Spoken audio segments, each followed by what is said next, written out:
Hello. Now wasn't planning, but I've changed my mind, but wasn't planning originally to record all this, but I'm going to see how much I can get done. Today and tomorrow I'm going to be working on this Fender Telecaster left-handed Mexico jobby, and it's in for a stainless steel neck refret and a change of bridge and change of pickups. So it's a big changeover of everything. Oh, and a change of this thing here too. So if I just look elsewhere for a minute, I bring it, that belongs to that. Yep. There is that thing. What it's called, we should be replacing the original wobbly thing with a electrosocket. So obviously I'm going to dive in first of all by getting this stripped out, taken apart, stripped out, ready for refretting, which is the first order of play. So here we go, strings off. Now I would, as a sensible thing to do, I would keep the strings, will keep the strings, and they'll come in handy for using them for precision fret leveling once we get the neck refretted. So just getting all of these undone.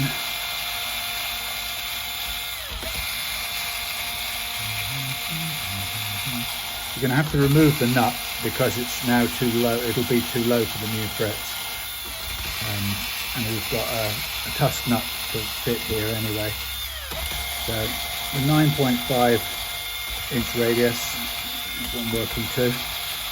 Now what I don't know, I'm never quite sure, is whether the radius matches up on these things. This is a left-handed Tele nut.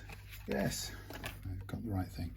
I probably have one over there. I've got a left-handed 7.25 inch radius, I think, as well in the stores. So yeah, this is quite a full-on, lots of changes. We're going to put a string tree here, a Tusq string tree instead of the metal one. So Tusq, refret, new bridge, but we'll come back to that in a second. So let's just put that over there. Now we've got a bit of rust on one of these screws. I don't really know why, but we might see when we remove that's very loose for starters.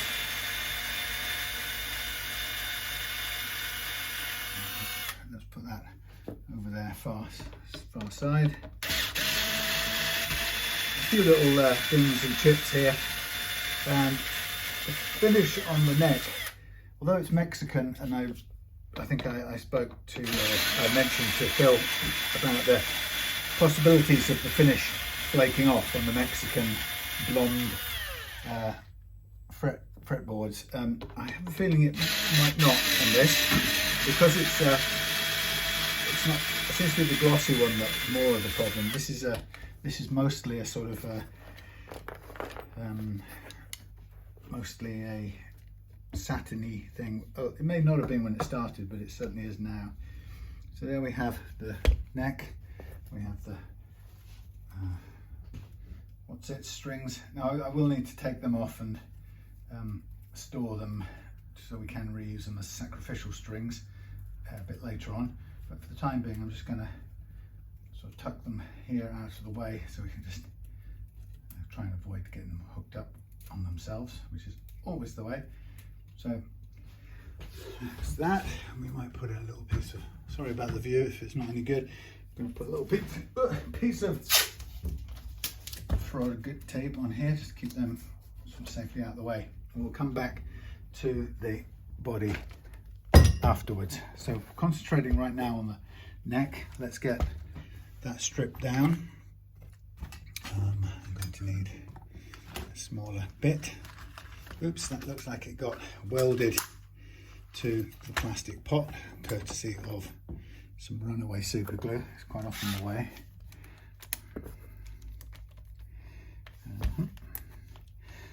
So it's quite a big change, all of this, to go to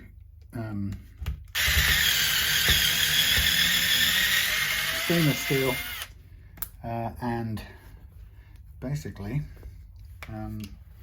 yeah, stainless steel, be a little bit taller than they originally are. I'm not sure. I mean, it may be that the wire I've got is not much taller than that at all. This is fairly chunky. I think this was bigger than medium. I went for, Phil stated he was happy with wanted to go for a medium jumbo, which I've gone for, but this feels a little bit slightly bigger than medium, if I'm honest, but we shall see. So let's loosen these off, and then we'll stash these off to one side, and then we'll remove the nut and we'll be ready to go.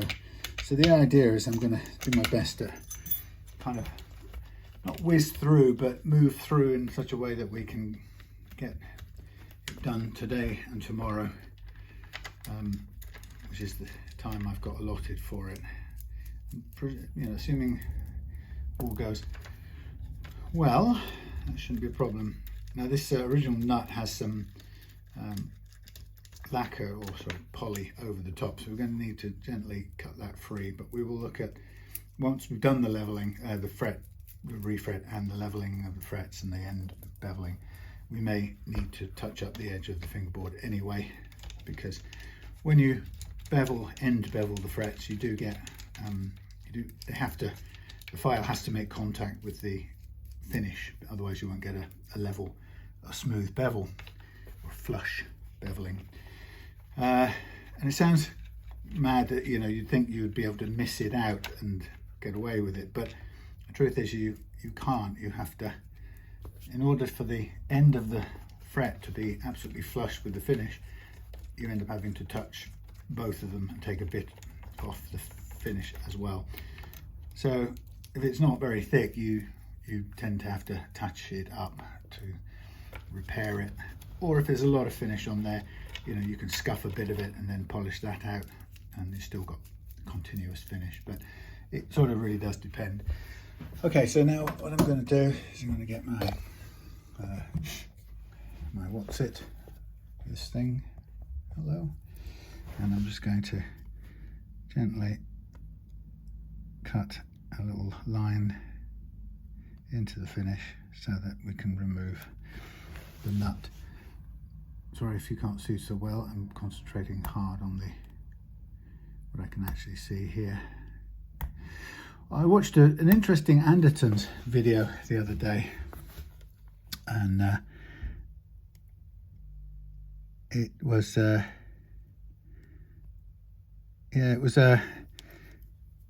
local, a guy from down here in Devon actually, Milehouse Studio. He went up to Andertons and did a sort of challenge with their tech, the tech was going to put a guitar through the plaque, and Paul, I think it is, from this studio, was going to do a kind of fret leveling by hand and set up by hand and see which one Thingy Anderson, Captain, whatever his name is, Anderson, see which one he preferred in the end. So yeah, it was quite an interesting little thing. In the end, it turned out that I think he sort of ended up preferring the first one he preferred was the one that Paul did by hand, and then he sort of changed his mind and preferred the other one almost the same. So it was kind of, he liked them both and they were both very good outcomes. It was quite an interesting all-round thing. Okay, so if you're going to remove frets, first thing you want to do is to put some back bow into the neck if you can. So why is that not that size? Who knows? Let's take one of these. Oh, I need to take that home tonight. I must put this in my take home department. A Gibson, that thing that you do, what's it called, a socket. So I'm going to give this a little dial in the positive clockwise department and get myself a bit of back bow into it. And we want that so that I can theoretically hope to release the frets a little bit. So what I tend to do next is I tend to put the neck under a light grab, like so, along the edge, near the edge of the bench. And I'm going to get a bit of water from somewhere, a cloth with some water, and then we're going to use some heat to help release the frets. Now, some people will probably deny that, or state that on a maple board like this, where there's a finish across it, there's almost no point, or there's no point putting moisture on here, because it's theoretically it's not going to basically it's not going to sink into the let's see where I can put this. It's not going to get into the wood, which is what it tends to do on a rosewood finish. So you get the kind of wood softens up a little bit and then sort of reacts to the heat quite well as well. So wrong one, do that, wrong one as well, right one, wrong one. Okay, so I'll just turn that up. So now we've got some heat we'll use in a minute with the thing. We've got our pliers pulling the frets to these sharp things over here, and I'm just going to make sure they are as sharp as they should be. Just clear any grime off them.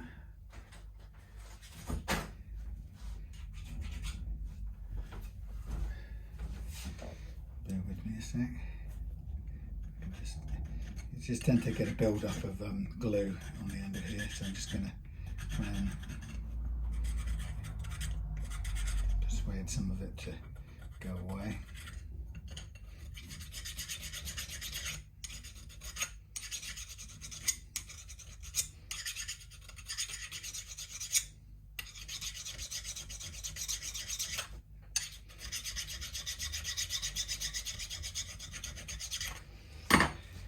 Okay, well, it's already got a few little bites out of it, so they aren't perfect nick, despite it being a Hosco set. Yeah, it's Japanese set. Okay, so we've got our pullers. We've got a damp cloth, which I'm going to run down here anyway, because it's not going to hurt, and it may, for all we know, it may help down the side of the frets a tiny little bit. I'm just going to move that tiny bit. And so what we want to do is we want to get a lift first of all on the edges of these frets. So I'm going to do that without consulting the heaty thing. So I'm just going to get those sharp bits of the pullers under the end here, just to get the tiniest lift, so we know that everything's kind of started on its way, and that we can then use a bit of warmth to see if we can ease the release. So this is the first part. This used to be, when you haven't got, if you don't have very good pullers, this actually can be a very difficult thing to do, and you can actually get a surprising amount of crimping damage on the end of your fretboard in trying to get these lifted. So getting a sort of initial bite is a really important part. If you do get a little bit of crimping, see this one doesn't want to come at all. If you do get a bit of crimping, you can, wow, that doesn't want to go up. That's actually cut the fret more than it's cut the lifted it. Yeah, if you do get a bit of that crushing, you can basically you can always sand it down a little bit, but it's not so easy if you're working with a maple gloss finished, poly finished board. So most of these are giving that little first bite quite nicely. Thankfully, only a couple were presenting a problem. Hurrah! So there's my start nibbles. So now we're going to utilize a little bit of warmth, and not a very good view for you, but I'm going to hold a little bit of warmth onto the fret, and then the idea is we'll just come along the board, a combination of warmth and giving it a squeeze. Now the idea will be to release these frets as cleanly as possible and with as little tear out as possible from the wood underneath, but actually in many ways it's important that we get it without flaking the finish, because the Fender finish has a history of not being adhered very well to the wood, especially when it's sprayed over the tops of the frets. So they have this, the USA and Mexico tend to have this process of putting the frets straight onto plain finish wood, and then they spray over the top, and the sort of last part is they scrape or polish the finish off the top and then buff it. So it's playable, but that way of doing it tends to trap air, and it results eventually in breakages of the finish, which lets air and moisture underneath, and that air and moisture tends to cause flaking eventually, which is a real pain. And on some of these glossy finished blonde maple fingerboards from either the US or from Mexico, I've had to resort to refinishing the entire side and back of the neck. Usually we can keep the front and obviously the logos and all that good stuff, but it's become a part of a sort of general caveat that I have to announce to customers that maybe we don't, I may have to refinish the neck, and as yet I've never really charged anyone for it. I've probably done it 2 or 3 times when the finish has just fallen to bits, but I have to be more disciplined myself about that and charge for it. And the customer has to be aware that if that's going to happen, it's absolutely not my not a problem with my technique. It's a problem with first of all the initial process decision to spray over the frets, and then secondly it's something to do with Fender's formulation, which wasn't good for a long time. So I can't go into all the time and effort that's involved with stripping this back to plain wood, and then putting on a decent poly finish or even a nitro finish, if whichever is more suitable. But all of that's going to take a good few days off and on, in a good few hours spread over a number of days. So it's got to be charged for. I just haven't so far, but I have certainly been making a clear point that that's possible, not likely, but possible. And if I've been in a position in the past where regardless of just how much effort I put into keeping as much of the original finish intact as possible, it just still looks shabby to my eye, and I just thought, I can't, customers paying a lot of money for this, I can't give them back this shabby, falling apart looking, and it wasn't shabby in the sort of cool looking retro, road worn look. It was shabby in a sort of, hey, this is all falling to bits on me type of shabby. And it just I think it looked terrible. So, and that one, I had to pull all the frets in that case, because I hadn't anticipated it being so bad. So I pulled all the frets, refinished the board, and then refretted that way. So that was an expensive way of doing it. But anyway, I have to be more disciplined in telling people that could happen. So I'm just kind of biting my way along very gently. And what I'm going to do after this is I'm going to spend some time then preparing the finish and the slots.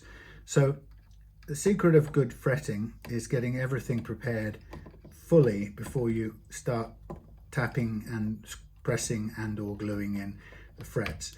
So in the case of something like this, it means taking preparation and taking care and removing the existing frets. It means making a decision about how I'm going to treat the fret slots. Do they need to be widened? for example. Do I go all the way through and then fill in the ends towards the end with end fills, or do I leave the metal come right to the edge? So in the case of this neck, the metal actually comes to the edge with a tiny bit of poly over it. So really, we don't have to undercut this and treat it like a what's the word? Like a bound neck. If we put the metal all the way through and then bevel flush, we can finish the process off with a little bit of over finishing on the edge. Now there's some little details here. The benefit, if we looked at here and we thought that the end fills were good and substantial and very tidy looking, we could save ourselves the trouble of redoing them by retaining them and treating this neck as if it was a bound neck. But the downside of doing that is that we only have a fixed access or a limited amount of access to the slot to clean it out and be absolutely certain of no detritus getting in the way of the freshly pressed frets. Now that sounds like an easy thing to say, but if you find yourself struggling and not getting level frets after about 6 frets you pressed in, that sometimes can be why. There may be some gunge in the slots that you haven't managed to clear. So on principle, the best way of cleaning the slots out, and certainly of ensuring the width of the tang is right, is to run all of these through with the fret saw, which means cutting through the so-called end fills. And I think I've come to feel that preserving the end fills is really not worth the effort. The payoff isn't great enough, and the downsides of it, as in not being able to ensure the slots are cleaned out, it's too great a risk to make it worthwhile doing. So I will say, as a rule, I will I will always cut through and destroy the original end fills, that's for sure. But whether whether in the end I treat the frets as cut back the tang as if they're undercut, as if it's got a binding on it, depends on whether how I feel about finishing the ends. So I can fill them with some filler material and then go over them with a bit of poly. In this case, as I say, it came with the frets all the way through to the end, so I'll probably do the same thing this time. It'll allow me to cut through with the saw to clear the slots out.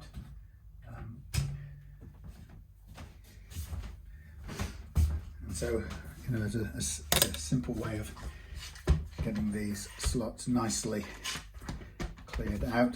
We can now just holding this down again still, and we just need access, so we can hold it down and get our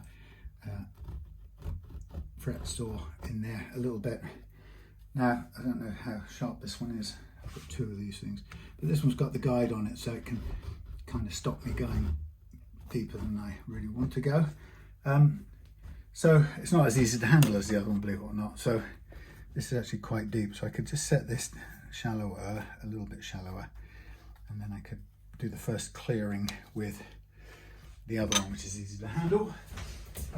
So what I'll do is we'll get these cleared out. We'll double check the width of the new wire tang against the original one. So if I think if anything, the new one might even be smaller, but we shall see. So the old tang on here, on average, it looks like it's going to be coming in at about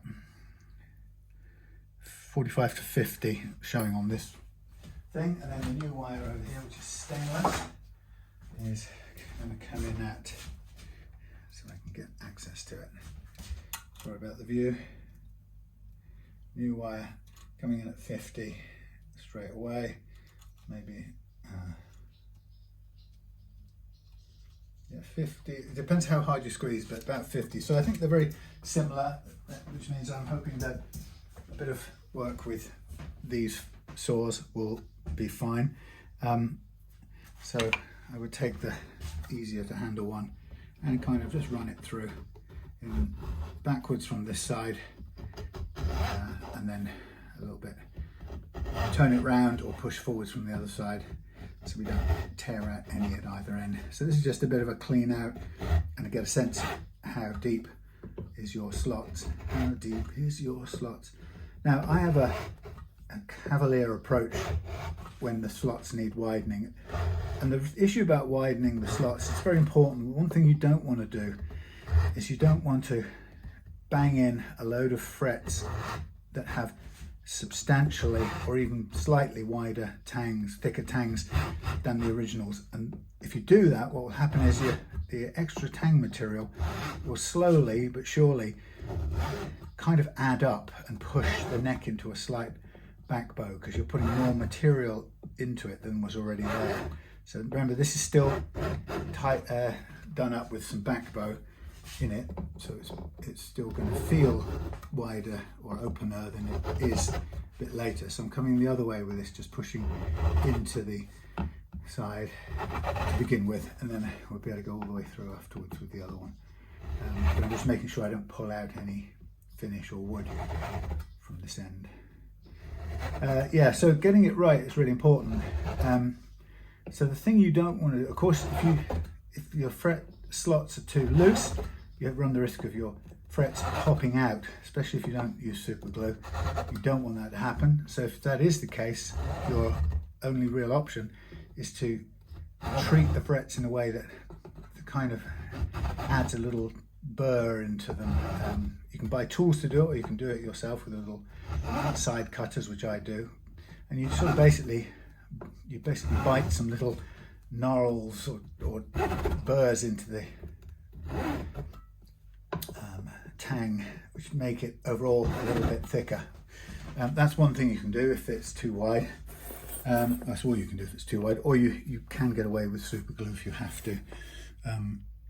Now if it's too tight, what you really need to do is you need to widen the slots.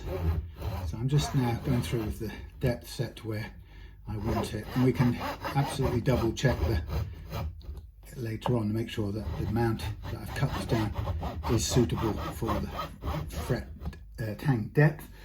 But I'm just kind of getting these cleaned out, and then we'll go over this area here with a little special file to try and clean up any surface stuff. Now this is doing a bit of that on this side here, but we don't really want to press too hard with this Perspex guide. We do need this a bit stiffer. So I'm just going to run all the way through with all of these, and then we'll concentrate on the sanding of the area around either side of the slot. And that's an important preparation to take care of, because what we're really caring about is getting a surface that the new frets can sit nice and cleanly on, sit all level with each other, or as level as possible, and that a little bit of wood glue will do its job in holding them, ensuring they're in place as well. So that one feels a little bit stiff in places, or same with this one. Just could be a little bit of excess glue or something in there.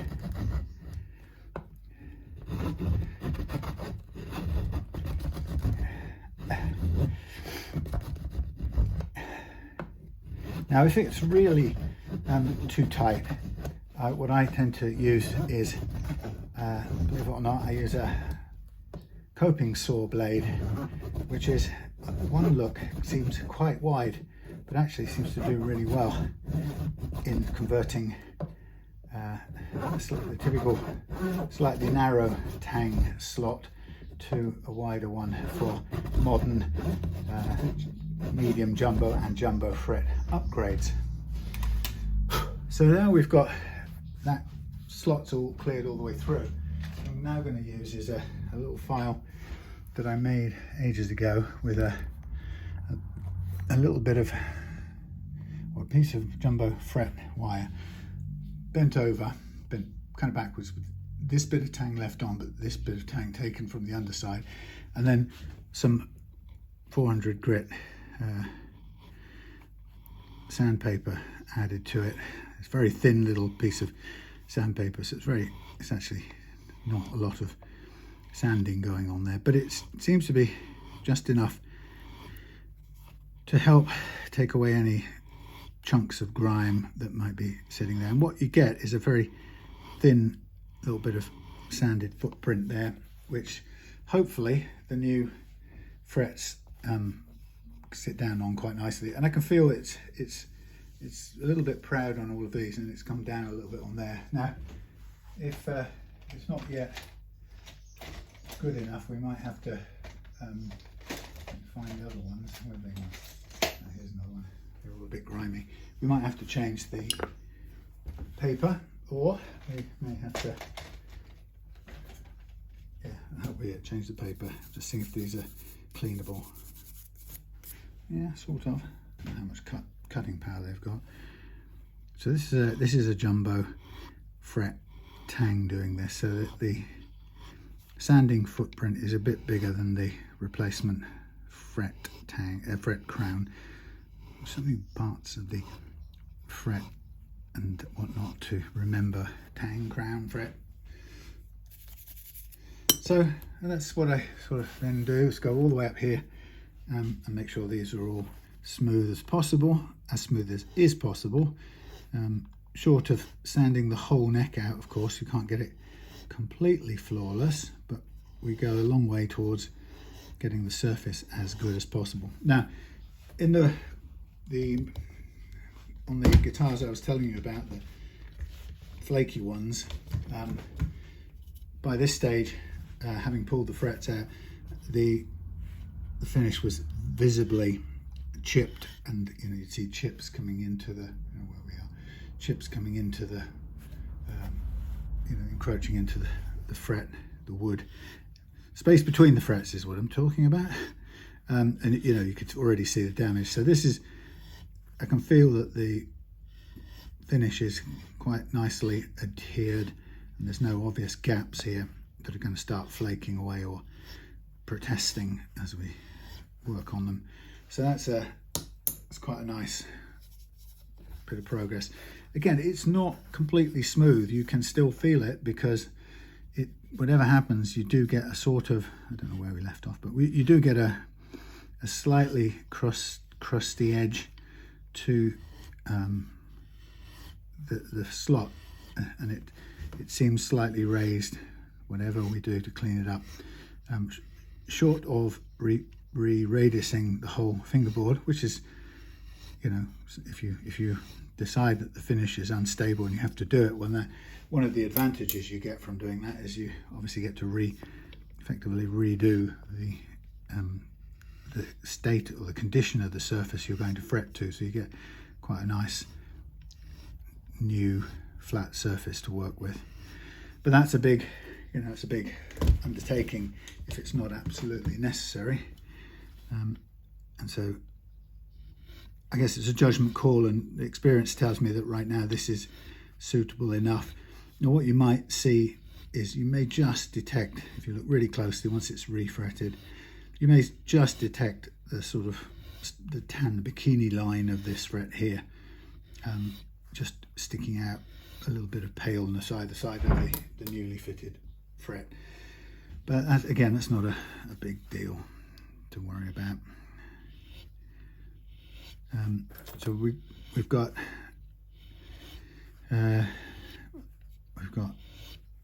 stainless steel fret wire. We've got enough to do. I actually buy enough to do 2 guitars whenever I buy it, because the actual sell it in a meter, or I like to buy it in a meter to cut my own my own radius.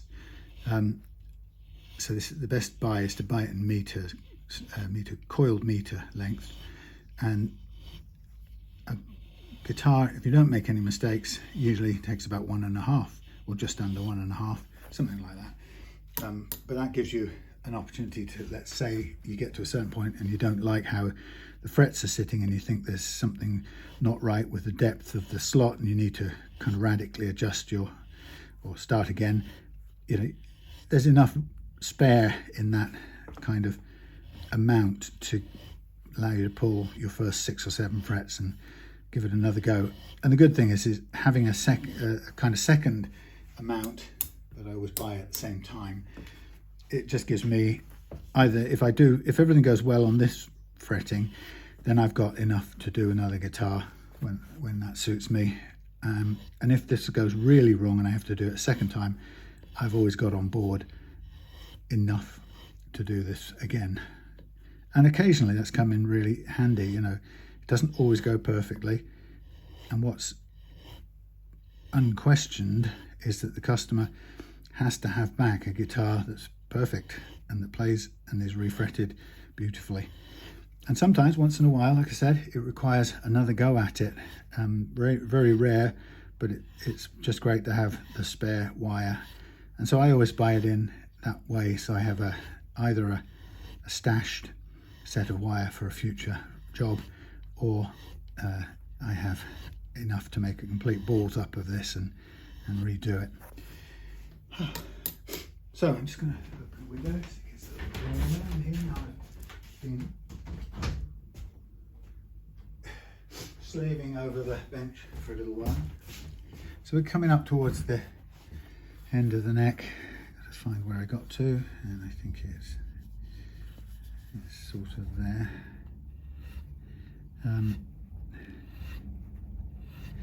Yeah, so I'm going to get all of this, or the fretting, done today, hopefully. When it goes well, you can get the whole of the fretting done in one session, bar perhaps a little bit of touch-up work on the fingerboard edge if it needs doing. But it's good when you can get to that stage, because often I like to then take it home and later on tonight, maybe just at my leisure with a cup of tea, put something on YouTube, and then sort of sit there and put a little touch-up layer on every few minutes. And by the time I get to tomorrow, then I'm in a position to hand sand it back with micro mesh and just basically polish it out and blend the sanded edge in. So that's all looking good. Nearly there. Remember, I'm going to need to release the truss rod on this, so we go back to flat.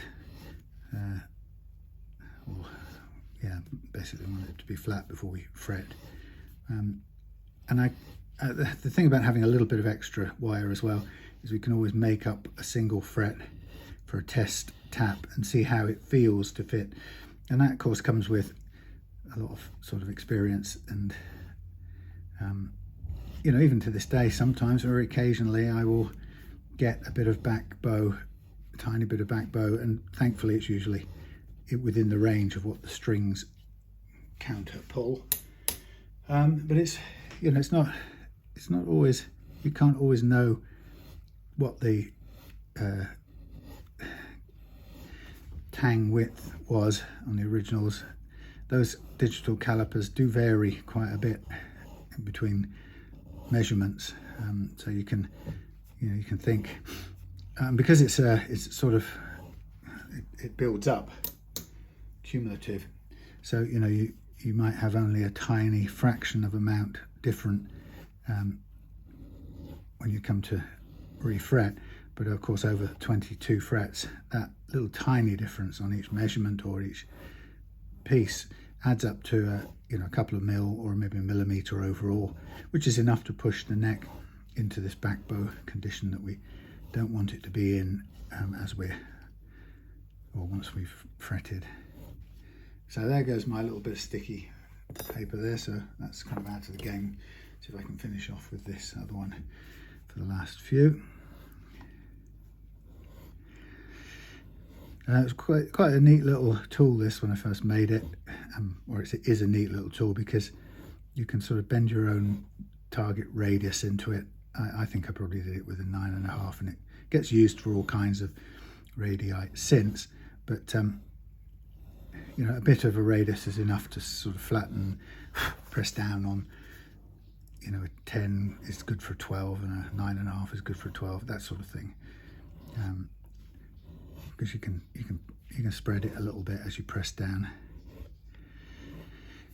So it's not critical. It just needs enough of a curve so you're not working just with a dead flat little file. Really, that's what we don't want. Ding ding. So 2 more. I mean, I can feel it still, but we're going to accept that without going over and sanding the whole thing. That's really as good as we're going to get with this kind of tool. I mean, we can, you know, if you really want to, you can go a little bit wider than even, you know, this one single pass with the tool is suggesting, but I just think you start really creeping out into the wood, or the finish, the space between the fret wires, and then you really start to see this different colouring, and that, you know, it's not bad, but you're trying to make this as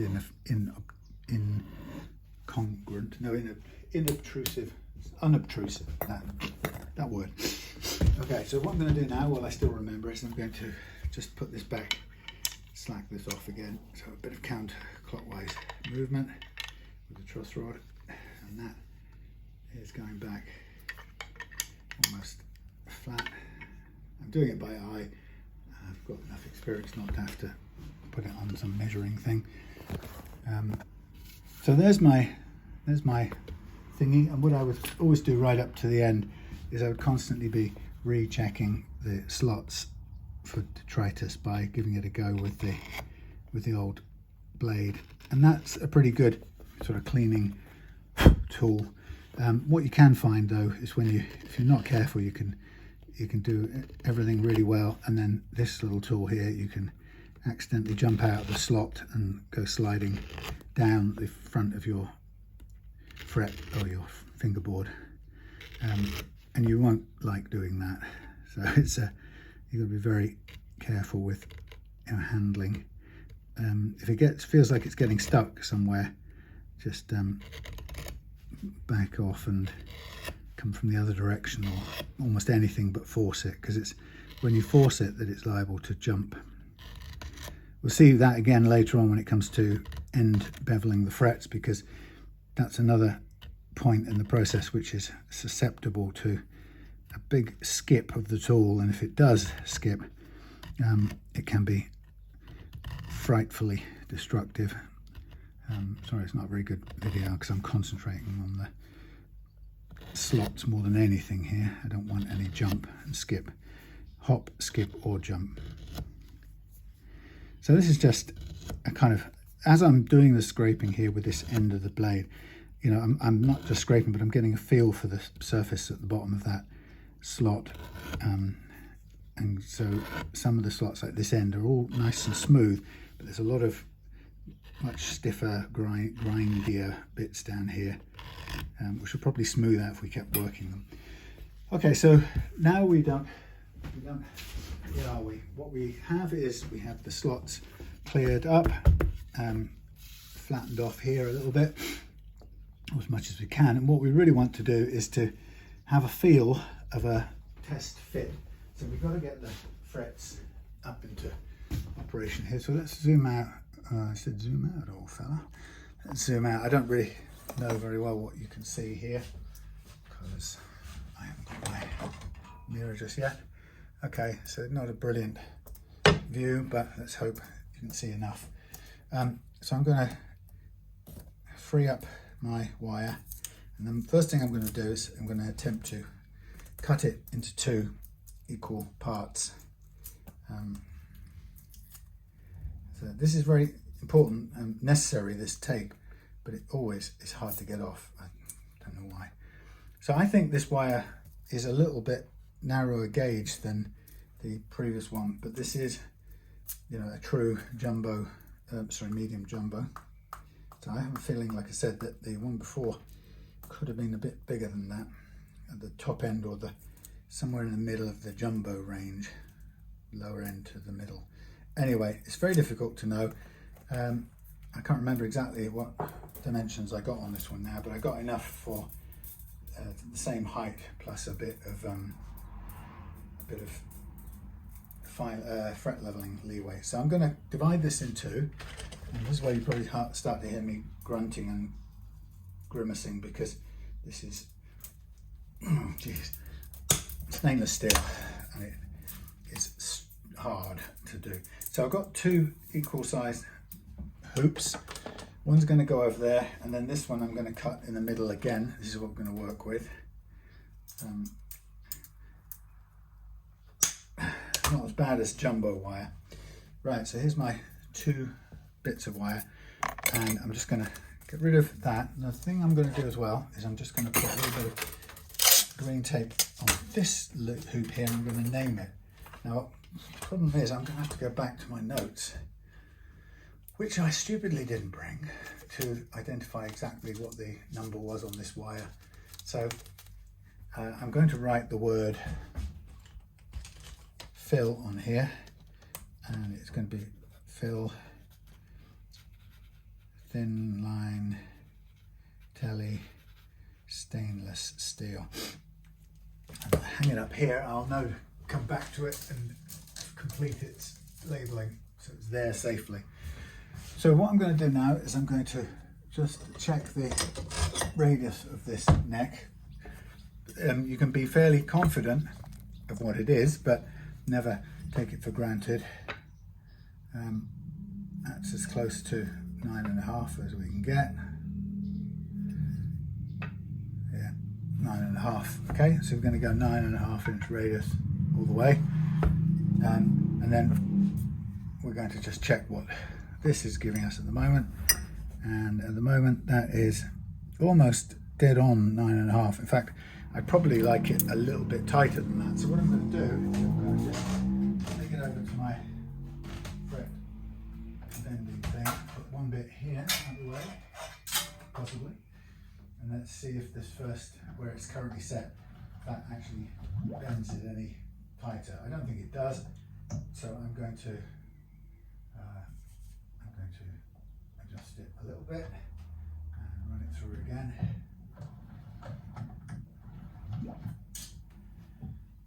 Do it twice for good measure, and then we'll come back and check it on the bench. Alright, that's nice. That's tighter than 9.5. That's what I want. A little bit tighter than 9.5. I like it so that the fret sort of grips a little bit, sort of held a little bit under pressure.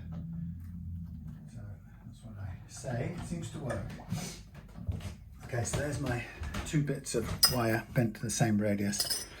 I don't really know what we're looking at and how groovy it is or isn't.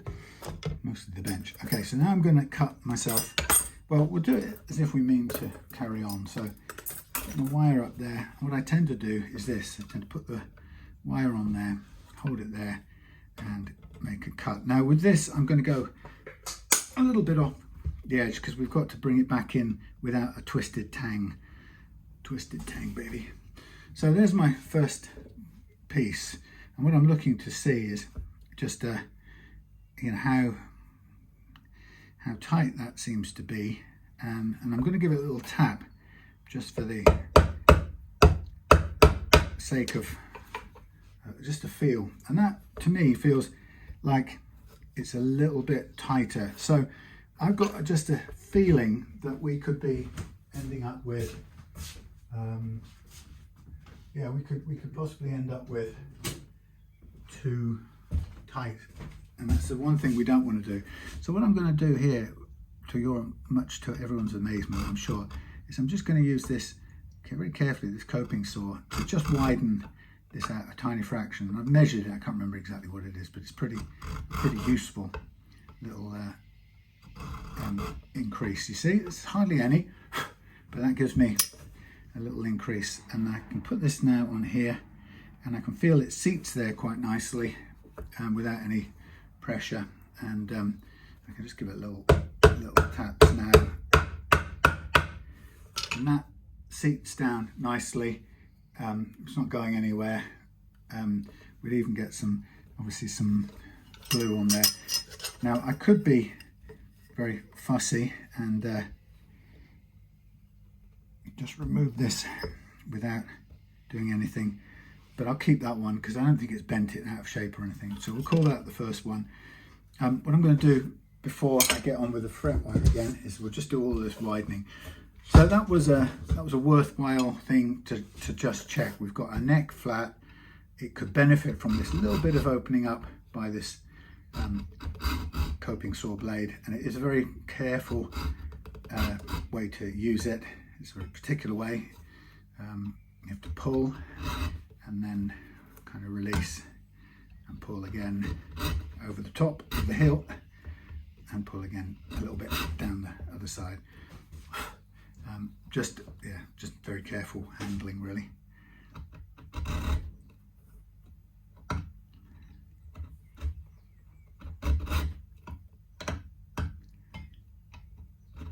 Again, this trial and error has shown that this works for the right size. You could see even without glue, that was hanging in there perfectly. It wasn't never going to go anywhere, but it just tells me that it's a little bit wider, so we're not going to get any unnecessary back bow into the neck, which we then have to sort of find a way of cancelling out, hopefully with strings pulling very heavily at it. We don't want that to start with if we can avoid it. So I'm just going to bore you as I go through all of these like this. So I've got to see, now sometimes what you get on the other side, you do get a little bit of pull out. That's really difficult. So I can try pulling in this end and pushing in this end as a way of limiting it, I hope. Yeah, and then pulling across the middle. Yeah, got James contacted me this morning, said, can you, got another Gibson with a broken neck, do you fancy it? Having a go at fixing it. So I had a look at the pictures and it looked more complex than some of the ones I've done before. So as always, I said, yeah, go on, bring it up, I'll give it a go. And he got it for a good price locally because it's broken. Somebody has repaired it or attempted to repair it before and it's opened back up, and I think they've probably given it up as a not a doable job really for them, which is fair enough. It's not the easiest of things to do if you don't have the experience, and I don't have the world's most experience, but I know enough to make it work. So he came across and dropped that this morning, so that's at home. I've stripped it down so I can have a good close-up look at the wound itself. And the problem is it's being held on by the held together by the veneer, headstock veneer, which is very common. So sort of question is it basically repairable with the veneer in place? And part of me says yes, it probably is, although it's not the cleanest fit together, and there could be some well, I'm sure there is some previous glue possibly clagging things up in there. We may be able to still find enough purchase to glue it strongly as a start point to putting some splines in it. And I know James just kind of was hoping that we could somehow get it playable, so not a $1 million repair type of thing, but it may be that it's not feasible to make a safe repair without doing splines, because of unless we could take it apart and route out and put a whole new chunk of wood, but again it's still going to be quite a substantial change. So we shall see. It's always a good challenge. I always enjoy that sort of challenge, so I would never knowingly say no. So we're nearly there for this. Just carefully working my way along here and joining up in the middle. when I've done this, I'll continue then cutting all the pieces of wire, and then we take them over to the fretting bench and get on with putting it on. And then if things go well, then the idea is we can get this glued and fretted and glued and dried, or done, enough to end bevel the frets tonight. Take it home if it needs any end edge treatment, poly. Got some wipe on tinted poly at home, which would do perfectly well for this. Yeah, and then we come back to it tomorrow to put the bridge on, change over the pickups and wire up the new setup. Okay, so those are all the slightly widened slots, which is good. Right, and now we're going to, now I'm going to forget where I put the first fret. Where did I put it? Well, that's probably quite amusing, because that means I will have, basically, that's been worked on before. If I cut, oh, there it is. Right, so what we're going to do is just going to cut these all off and leave them sitting in their slot, and then we'll come back and tidy them up more precisely, and then we'll go and fine tune them over there on the bench. So we go like so, go so. Again, a bit hanging over each time. You can see that's quite a handful of force required there. If these were jumbo sized, they're even harder, and I tend to get blisters just cutting them, because they require so much push. So it was nice whizzing along now, cutting out 4 or 5 mils extra at each end, give us plenty of room for trimming.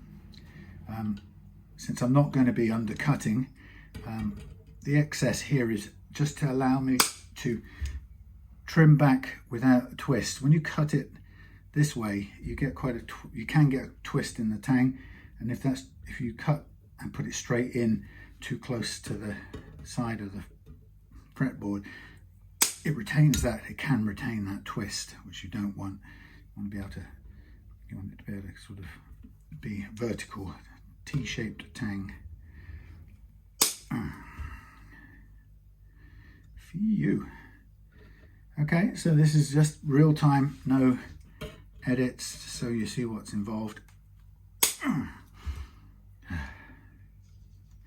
Yeah, so tomorrow would be what I call the geometric setup. So we'll get it fretted, trimmed, and fit the nut probably tonight, and everything looks, and actually we'll do the nut tomorrow depending on time, but fretted, get the frets all done tonight, and any finish repairs along the edge. And then tomorrow we change the bridge, change the pickups, put the strings on, the sacrificial strings on, and then we basically set the action we want and precision level the neck until we can play at the action that we've chosen.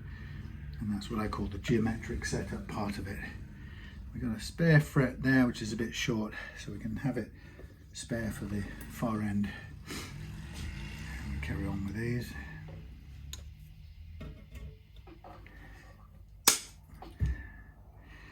So this is the first coils. Let's see if I can keep that away from the leg of the table.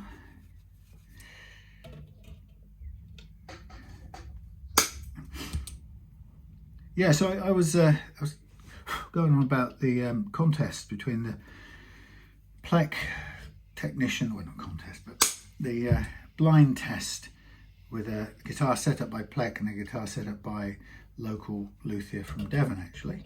And it turned out, like I say, both of them, to begin with, immediately after they finished, the tech done setup was a little bit lower than the machine done one, but again that's all down to what the tech sets on the machine and what he aims for in real life. And then but Thingy Anderton really liked both of them, and his feeling was he might take the really low one back up a tiny tad, and then it would be almost indistinguishable, he felt, from the Plek done one. So there's a bit more spare wire there, and here is our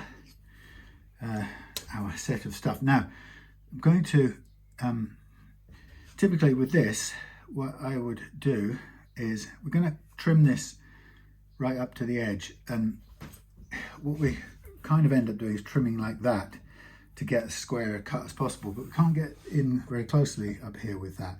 And what we don't want is a mile of stuff that we have to level. So I think what we need to do is we need to be as realistic as possible. We need to make sure the end, you see the end is a bit thingy there. I wonder if I could hand do the end on it. Let me just see, 1 second. Let's see if the end does better on here.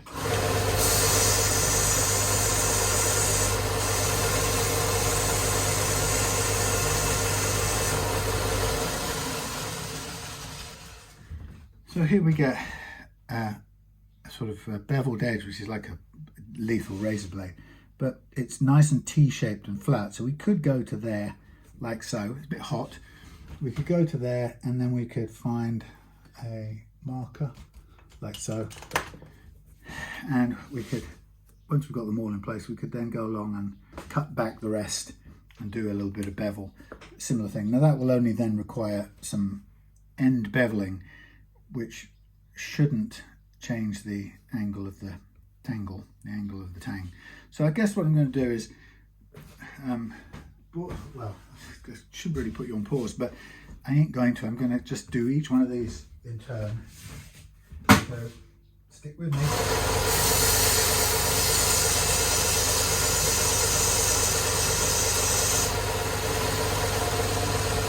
think what I'll do is do that like so.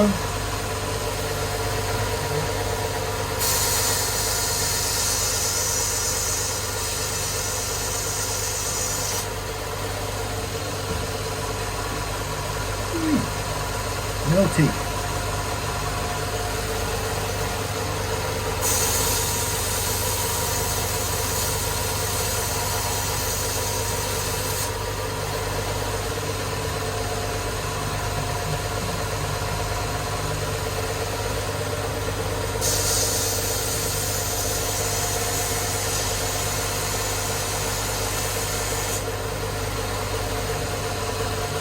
Don't know if it's the best way, but we'll see.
So this is first bit. So what I'm going to do is I'm going to place that like so. Place that like so, sticking out a little bit.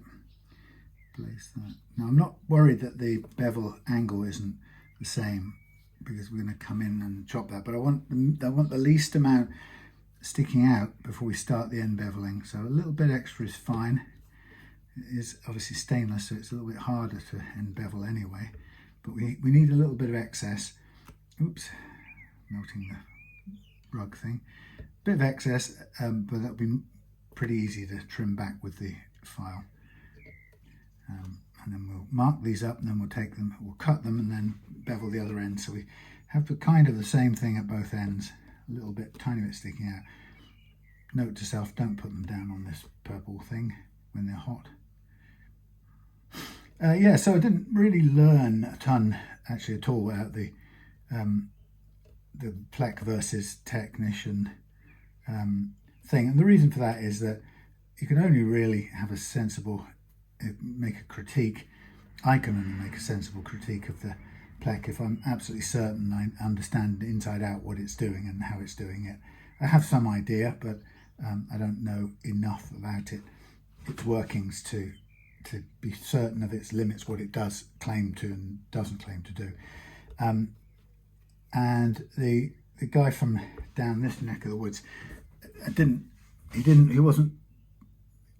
maybe he is, but he didn't come across as particularly that interested either in knowing you know, what the plek machine did, and maybe he had time while he was there to find out and stuff. So or maybe he already knew more than I do, but he didn't really talk about you know, what it was doing, and he didn't seem to be comparing it or looking to learn anything about his technique from it, or about it from his technique, if you see what I mean.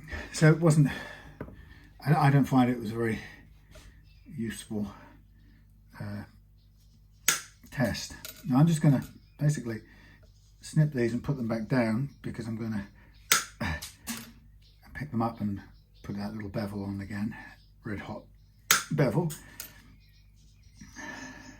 So I'm just chopping off the excess here.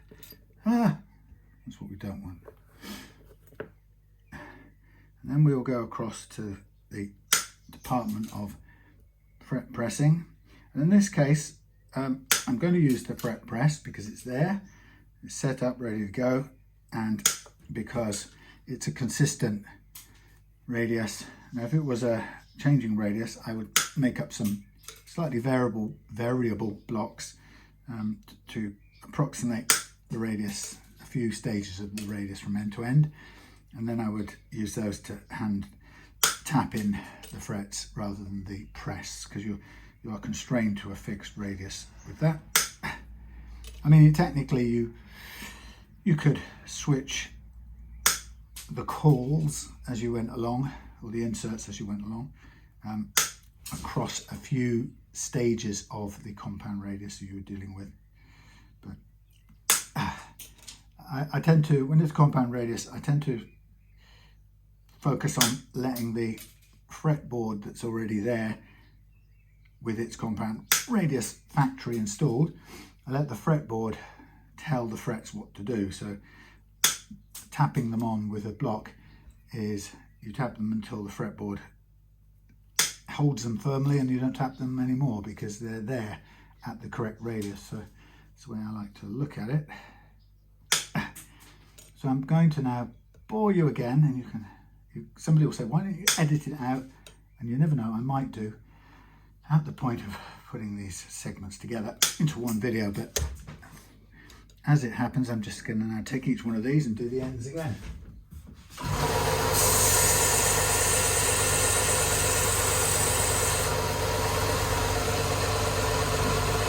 Avoid the purple thing.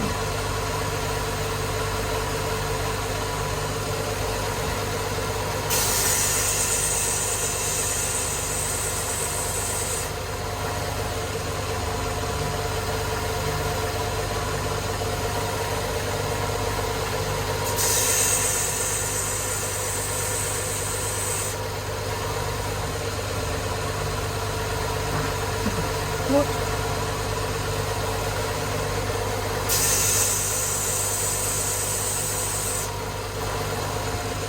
Super heat treatment.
Nearly there.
Three more.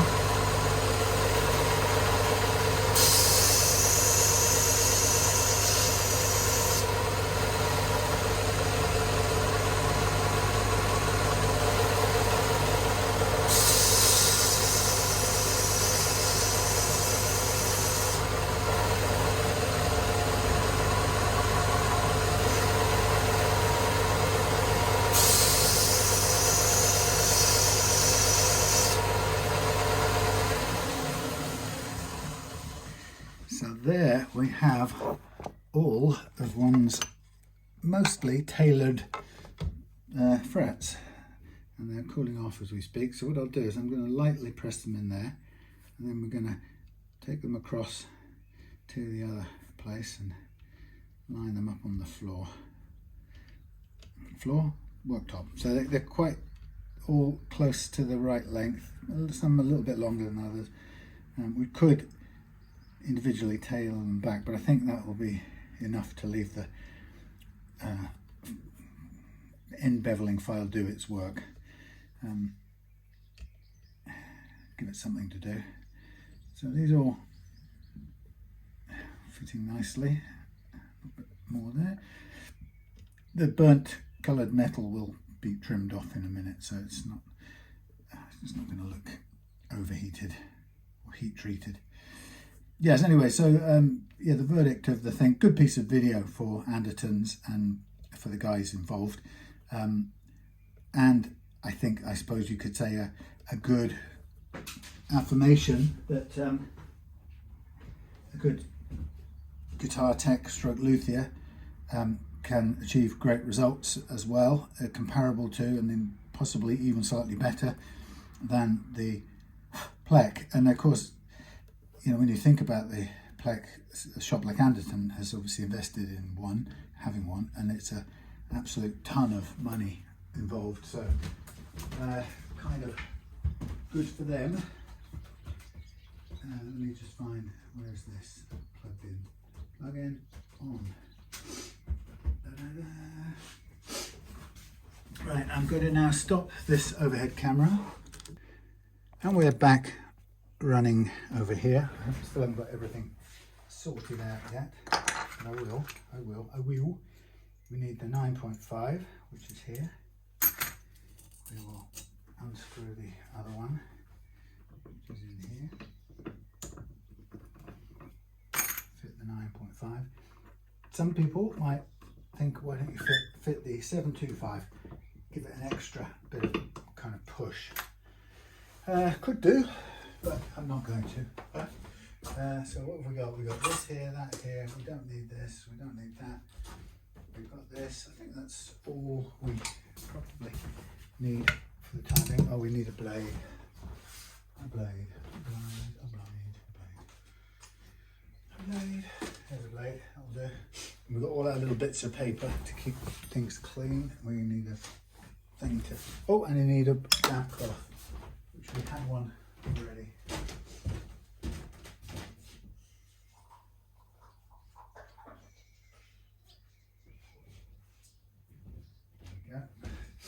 Damp cloth, which we can put over the top of this little thing here. So I'll soak it up. Right. So here we are. There is our press department. There is our whatnot. Let's start by putting all of our frets over onto here in the correct order. And we'll start from the heel end and work upwards. And we need a bit of foam as well, so I'm just going to get that. So what I'm going to do, just again to be on the absolute safe side, I'm going to get a bit of foam. I'm going to get the run through the slots again. So last minute run through with you stay there. Last minute run through with the blade, just to make sure everything's out of the way, cleaned out, like so. And just get any gravel perfectly out of the way. Got to concentrate on that. As I said before, we don't want to end up riding across, skipping out of the slot, riding across the face of the frets. So there's some dust coming out there, a fair bit.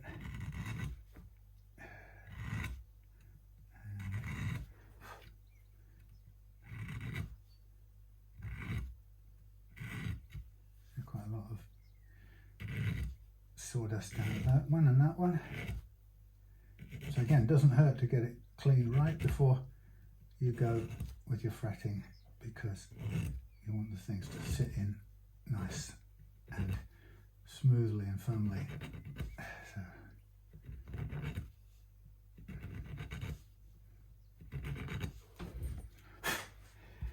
Yeah, so funny, yeah, interesting sort of program with not a lot of surprises in it. Because I think from experience I've learned that you know, I can do a fretting pretty much as good as a machine can do. Let me just check something here. So what we've got is, well, we're going to run straight to the edge, so we've got no undercut that we have to clean up, so that's not going to be necessary. Forget that, strike that. So here we go, we get our glue, we get our blade, and then we start with our first slot and get some glue in there.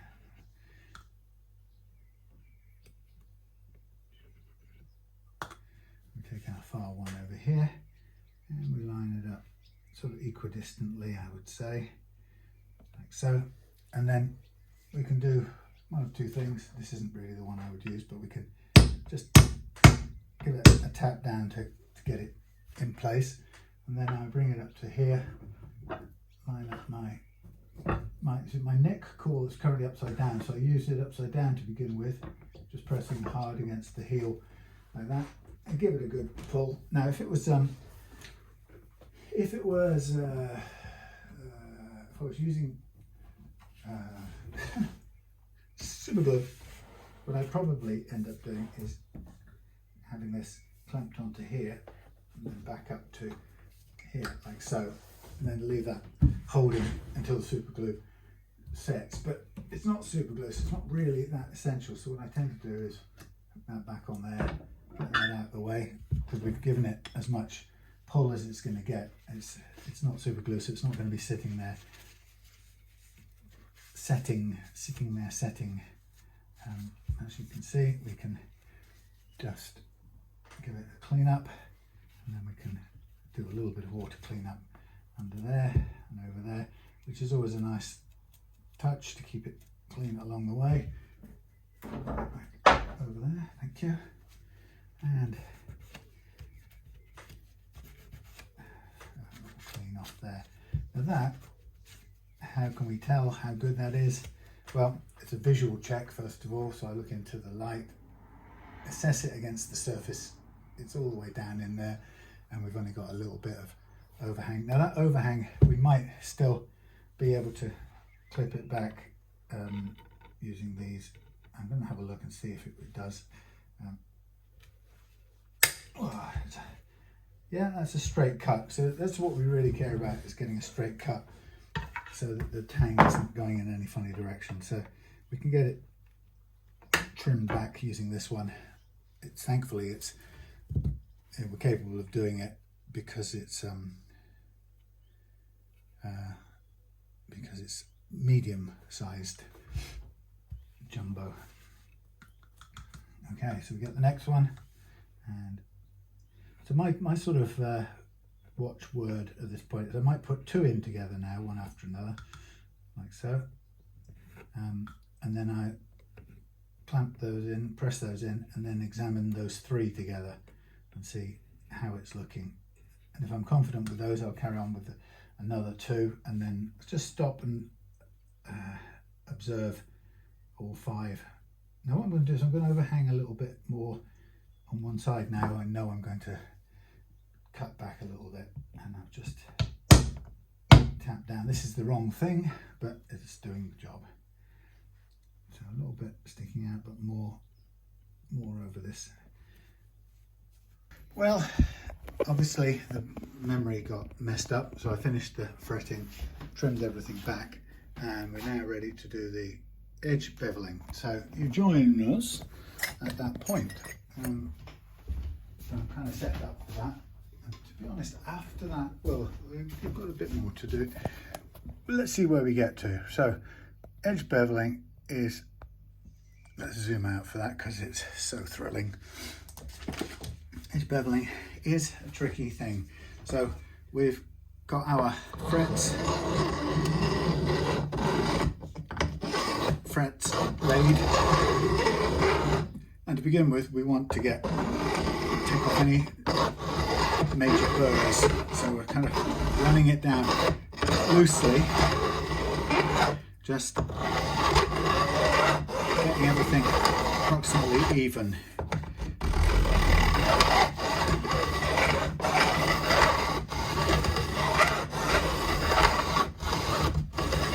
It helps to run this lightly at this point, just to sort of trim the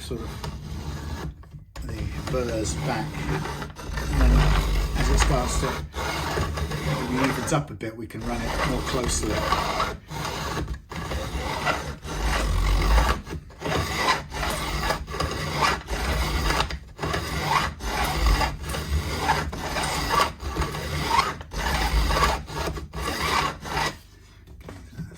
Hold that down a bit better.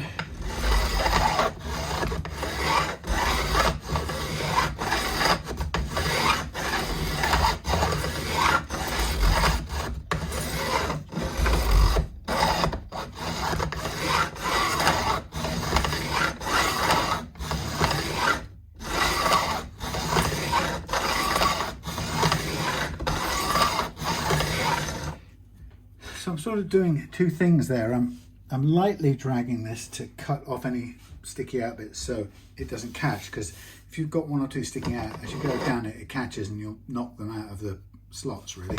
So I'm lightly, first of all, scraping with pressure on one end and loose on the other end. So we're cutting only in one way, and then I turn the pressure around as I come back down. So just aiming to sort of even everything off a little bit before we start putting a uniform pressure. And once you've got everything approximately the same length, you can then add a bit more even backwards and forwards force to it. You can see there's still a bit at this end that's catching.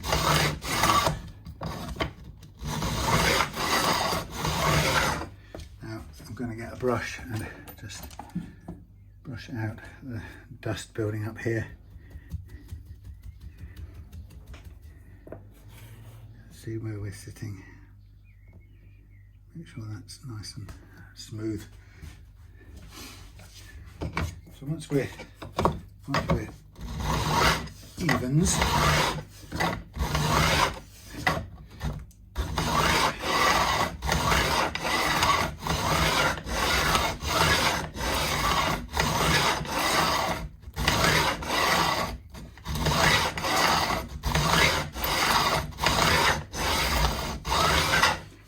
so now I'm sort of cutting down and nice and even, and what I'm looking to do at this point is think about the actual bevel I'm putting on it now.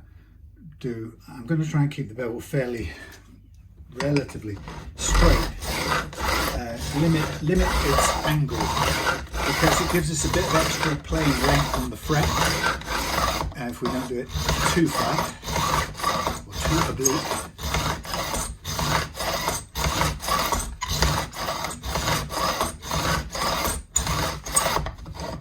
Desperately wants to catch that fret at the end there.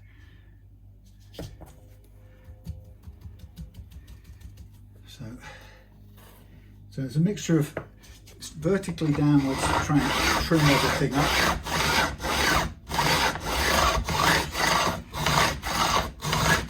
and pulling the end here to get this one. We don't have a full run all the way up there without risking damaging the headstock, so we have to do quite a bit of pulling to get the extra cut.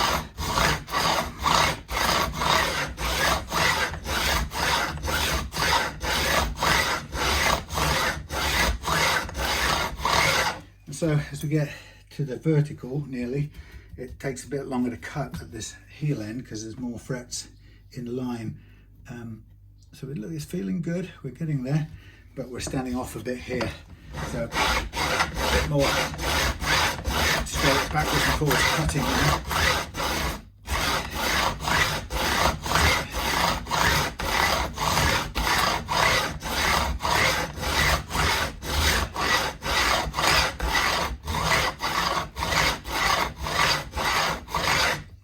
Getting there. Being stainless, it's never the easiest thing in the world. But we're still sticking out a bit, so we haven't got flush yet at that end. We're flusher at this end, and it is starting to cut into the finish down here a little bit. So we're trying to keep it a little bit away from the vertical, but we have to go vertical at some point to get this right flush with the wood. So here I'm leaning a little bit first, get a bit of a bevel on, and then I'm going to come back straighten it up, snip off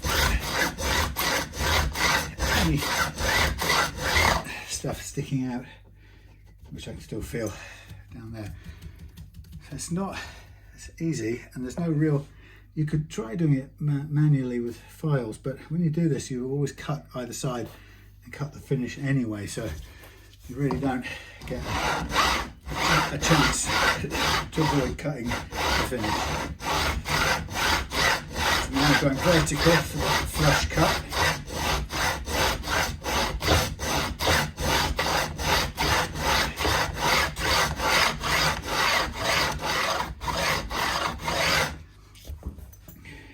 Getting there, still a tiny bit of overhang.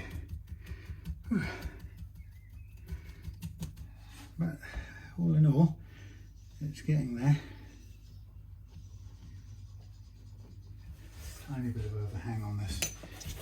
here, and that's the issue. You know, how you get this bit to go dead flat without cutting into the poly. It's really difficult to do. So you're gonna cut in at some point. No real way around it.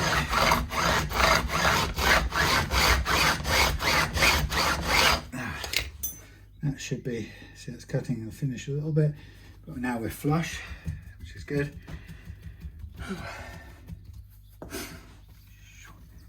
And we're quite vertical. There's a little bit of a lean, but we're keeping it quite tall so we get as much fret as possible.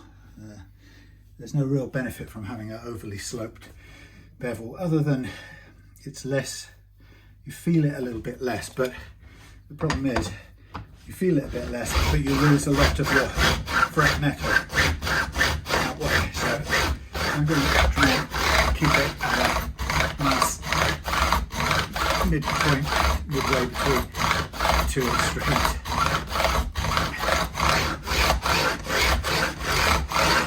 There we go. I think that will be us on this side. So take that out of the way, bring that up. So we've got a bit of scraping going down the edge, which is what we expect. Let's brush off all of this. That will sand off. There goes a lot of metal stuff. So if I hold you there, zoom you up. Okay. So a little bit of filing still to do, but everything's neatly in. You can see it cuts the finish a little bit. But once we go down, either sand it first and then put a tiny bit of poly on there as well. We'll clean that up nicely and then round off the edges with filing as well. So we're going to do a similar version down here. And to be fair, that's about it with this. Let's have a look. Cover this up, grab at this end. So I tend to put this thingy down here to stop the thingy moving, and then hold it here. But I'll try to get this out of the way as much as possible. So that holds it from moving in that direction, and this hopefully holds it from moving too much in that direction.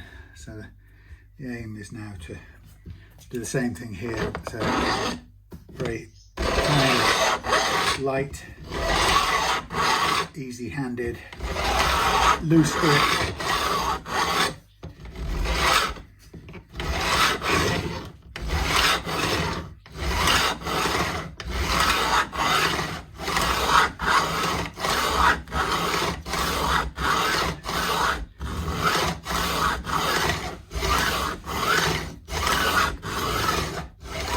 Notice the whole way I'm holding this top down, stop it skipping up over there, because it will do that if you're not careful.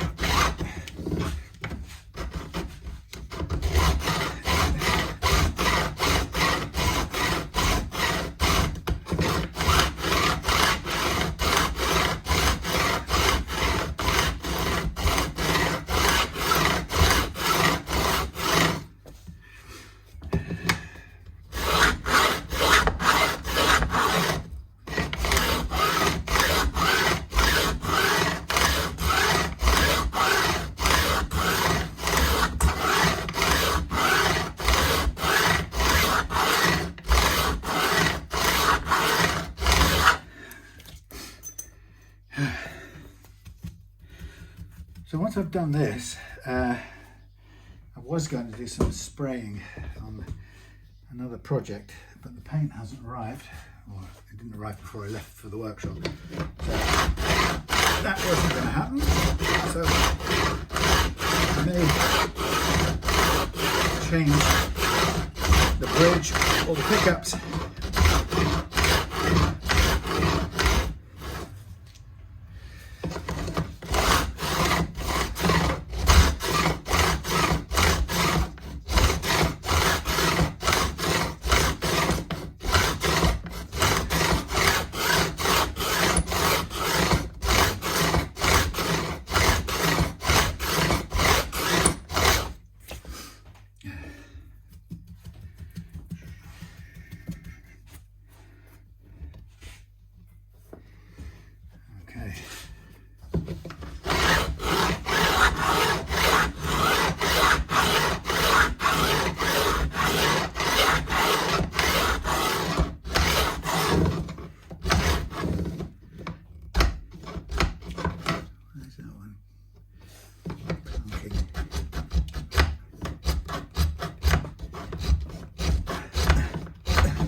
it.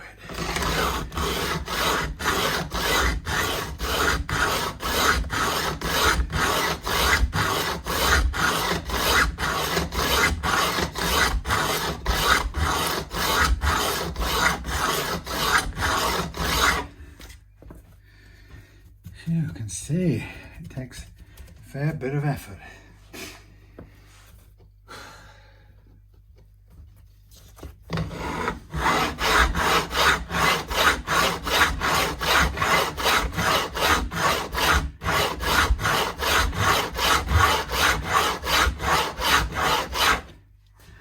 Nice and smooth, I can feel it just cutting the edge there.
This one just on the edge.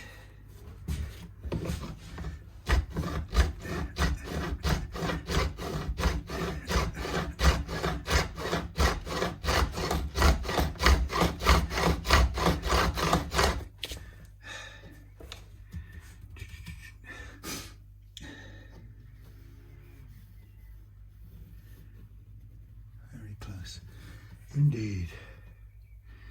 I think that's close to the right angle, correct angle I should say.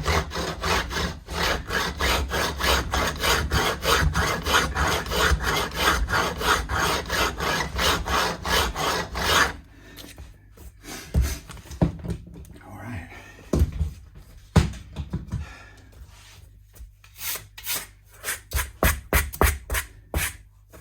Stainless. Tiny little bit touching here, a little bit of overhang which we can take away, so we can either do it like so, like so, like so,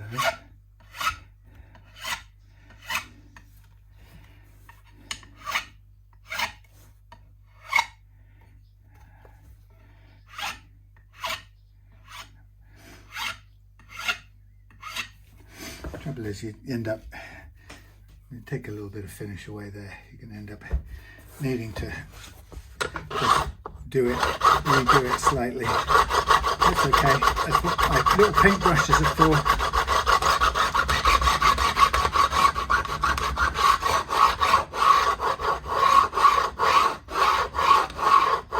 Simplest way is to run it up and down like so, and hope that it all just about connects up. I think it does.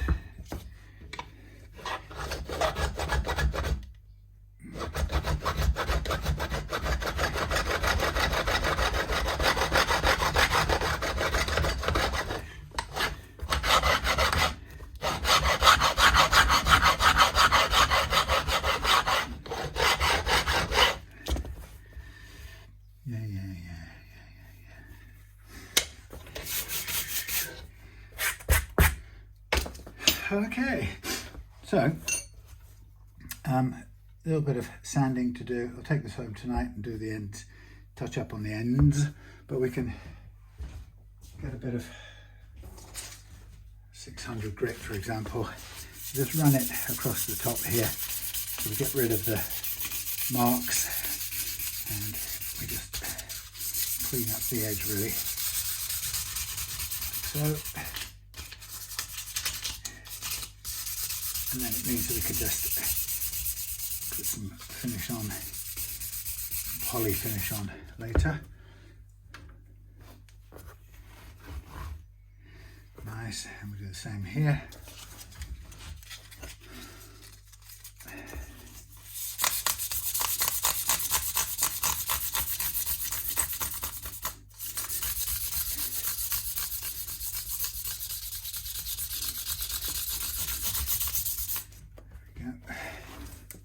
We'll do more rounding off afterwards as well, because next thing I'm going to do is get the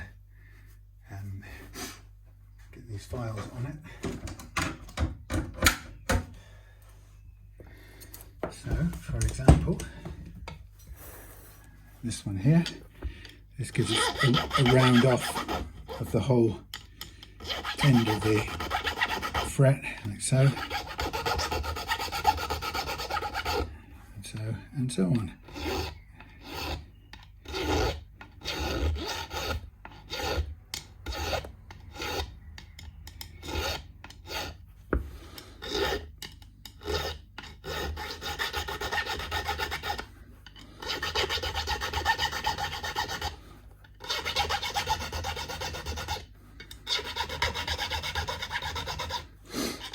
Now, what I normally would do is I'll hand file it like this, and then when we come to leveling the frets in the geometric setup, that's when we set the action exactly as we want to play it. And what happens is I go over this with a roll of sandpaper, finer and finer, and then we round these edges off here a bit more, and then we sort of blend them into the overall sanding that the frets get after leveling, and so that brings it all out to a very fine softening high grit. We end up on the micro mesh papers. So I will do a little bit of, probably a little bit of painting touch up on this tonight, just because I can and I like to.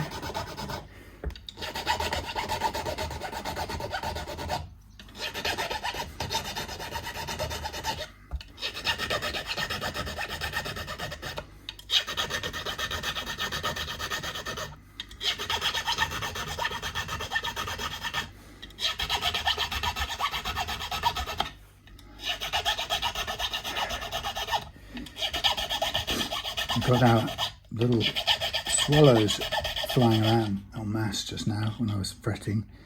They've fledged, the babies, so they're all around the place now, just marvelling and celebrating in their flying abilities. It's amazing to see. And obviously before too long has passed, they'll be limbering up to head off back to Africa or wherever it is they like to go towards the end of the British summer. Or Europe and then Africa on the way. Last stop, South Africa, I think. But it's amazing to think that they come all the way here to the same place every time. Now what I'm also going to do here is I'm going to run round the edge here like so with this little thing, and we're going to take away any little burrs in the corners. Quite neat. Now what you get is you get little flakes of the fret getting in the way, so you don't quite see the T shape of the tang. And I think what I might do with the blade later on, a fine scalpel, is just pick out those little loose bits of flake which sit in there and block that kind of appearance. They don't need to be there. It's just like gold leaf or stainless steel leaf. So we can probably dig that out gently later on.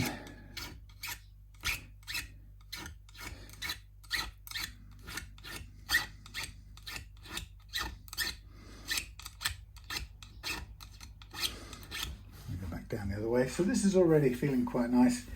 It will soften up some more, as I said. It's feeling good.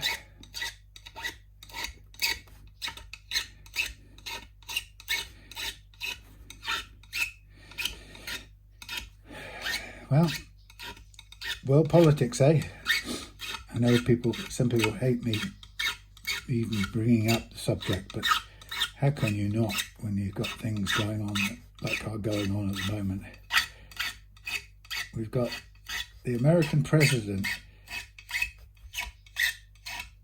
flexing his command of soldiers to enforce his wishes on the mainland of the United States itself. You know, under the guise of well, we're getting shot of all these illegal criminal migrants who shouldn't be here. And I guess whether you believe that's true or not, what's definitely happening is that he's putting those forces to work, which is quite startling. Now, somewhere I had a bridge with this. I guess it must. No, that's adamant. That's not going to be connected. Right. So I'm just about done with this for now. Like I say, just a little bit of extra sanding here and there. Just it picks up the finish. Sometimes picks up the metal things, shards of metal when you do the frets. But it's mostly can be cleaned off. And I say I'll pick out the little flakes later on so we get those T shapes back. But everything is pretty nice and smooth. So what I think I'm going to do is that will be it for now, unless I can find the bridge. Where did that go? I think I put it here, didn't I? Let's see what we got to. Let's hang this up for a sec, because that's coming home. And let's take a longer look. See what we've got. So I've got to change the bridge, change the pickups as well. So let's get all these bits safely out of the way. This out of the way.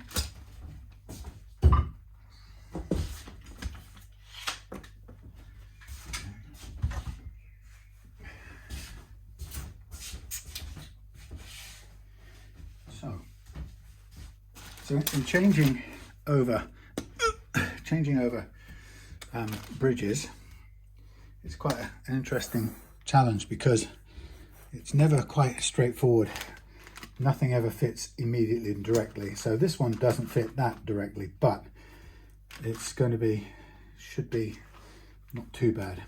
So we're going to have to take this off to change that pickup, take this out altogether, change that pickup out. We're going to have to decouple both these pickups from here, and then we fit a new one in there, a new one in there, and we line it all up. So before even all of that, I'm going to have to do something still very boring and not very cinematographic, and that is to straighten out these strings so I can remove them through the string through wires, through holes, without tangling them all up, because it is useful to reuse them as sacrificial strings in this job, but there's no doubt they're a bit of a fiddle and a faff to do. So what we have to do is we take each one of them and we have to just straighten it out as much as we can so that we can reuse it for fret leveling purposes. So it's just boring. We may run out of memory again. This phone still doesn't seem to think there's very much memory available, but as it happens, it's doing better than it did. I switched it off and back on, and it decided to recognize some of the deleting I'd done. It suddenly found that acceptable, and oh yes, I've got a few gigabytes left now. Isn't that nice of me? Well, thank you. So that's that one. Let's get this one out. So yeah, it's been a very odd, very strange month of May. I just did my accounts this morning, or did the last couple of months' accounts, and but it was absolutely income-wise, puny, really puny. And it was obvious it was, because I could feel, you know, there wasn't not much coming in. Now, I mean, of course, first thing, I always look busy because I'm always doing something. And even if I didn't have any paid work in, I would be keeping busy with something to fill up Facebook with nice pictures. And I don't mean that's like I'm pretending I live the life of Riley, like, you know, oh, the perfect life as seen by Instagram and Facebook. It's not that, but it's obvious. I will be talking something to do with guitars, or, you know, changing something on one of my guitars and finding something to comment on it. Anyway, but yeah, jobs wise, it was a very quiet month, really. And yeah, the accounts sort of reflected that this morning. But interestingly, when I look back on it, there were a few key things last month of May, which in a way couldn't really have tolerated me having a ton of work. So the first one was that Claire started to quite regularly get this passing out affliction, and so I hadn't realised when it started. I'd be there, make sure I was there to pick her up and catch her, more importantly, and hold her up so she didn't fall and hurt herself. So, you know, I kind of found myself doing that a lot and making sure I was around. And of course, I couldn't have been around if I'd had more work to do. So that was one thing that was very handy, that I was able to be around for that. But on top of that, there's a lot of worrying, going to see, going for scans and things. So there's quite a bit of that medical stuff going on in May. And then on top of that, there was Harry's wedding, my stepson's wedding, right at the end of May. And there was a lot of lead up to that, which was getting ready for it and sorting out how we were going to do it, because it sounds like a big deal, and it's just a wedding. Everyone does weddings, but to get Claire to a wedding and back in a way that doesn't kind of result in her being kind of hospitalized or you know, a month in bed unable to do anything, is quite a careful. It needs to be quite a carefully planned operation. So yeah, that took a lot of doing, and Harry and his new wife Jen, they very kindly put us up near the venue. So, you know, we had 2 nights in this pub near the venue, and well,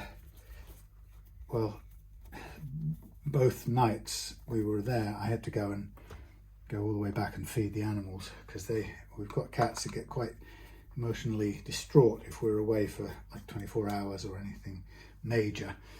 So each day I had to find the sort of tail end of the day gap. First night I stayed over here at home so that I could feed the animals at night and be there for them, and then feed them first thing the next morning as I went back towards the wedding. So that worked out, but it required me to drive a lot. So it was toing and froing, just making it work. But again, you know, all of that really would have been made harder with lots of guitar work. So the sort of universe, as they say, conspired to allow me to do that, which I'm kind of pleased it did. It was very helpful. So these are positioned in such a way I have to take most of these off to get to the anchor screws, which is a little bit pain in the ace and helpful. Yeah, so anyway, that was all that wedding stuff and that took, you know, that was right at the end of the month, and then after that it was a sort of recovery from that, and then suddenly June was on us. But all the way through that month of May, there were people sort of contacting me and getting things sort of booked in and organised. And so I finished May with something like 12 jobs, including this one, on the cards, and they were all due to start coming in from the first week of June. You know, this being one of the early ones in. I also I had to finish Nick's custom build, and poor old Nick's had to wait for so long because I've made these repeated slips on the neck and had to rebuild it 4 times through no fault of his own, not much fault of mine either. No, actually some fault of mine and some possibly unavoidable mistakes too. But anyway, so I had space to do that with not having to worry about squeezing that in around paid work. So that conspired to be useful, and I got that finished just about, signed off yesterday, so I'm going to be getting ready to send it this week or next week latest. In fact, believe it or not, that's more a matter of cash flow at the moment. Just I need to get this paid for, done and paid for, to pay for sending the Nick's guitar to US. It's so bloody expensive. Anyway, so yeah, it's cool. I think on paper it looks terribly month, but in real life it's actually, in a way, it couldn't have staged itself any better. You know, and I was kind of, we don't have a ton of, oh blimey, what kind of stickiness is this? We never have a ton of spare cash, but this May was doubly difficult, triply difficult, because I not only had to find 400 and odd quid for clothes for this wedding, because I just don't have a set of clothes, wedding clothes, kicking about. So I had to find wedding clothes, and oops, that's the neck for there. Silly me. Where's this one go to? No, that's right. That's the bridge one. Doesn't matter really. Yeah. So there was money gone on clothes, and then also there was it cost me quite a bit extra to redo that neck all those times. So pretty much every bit of profit we had, or I had tied up in May, got eaten away, wasted away. But, you know, at the same time, one can say, well, at least, you know, you had this sort of free time to get it finished and so on and so forth. So it all did work out bizarrely well in its own little way. So I'm just lifting this up here. So we've got a grounding thing here which joins. The way they've done it is they go, the ground goes through this little joining thing. So I'm going to do the same again with the new pickup. So we'll snip that there and then pull this out from there. So that's the neck thing done. But what I'll do is off camera around to the side here, I'll just remove the pickup and we'll swap it out for the new ToneRider.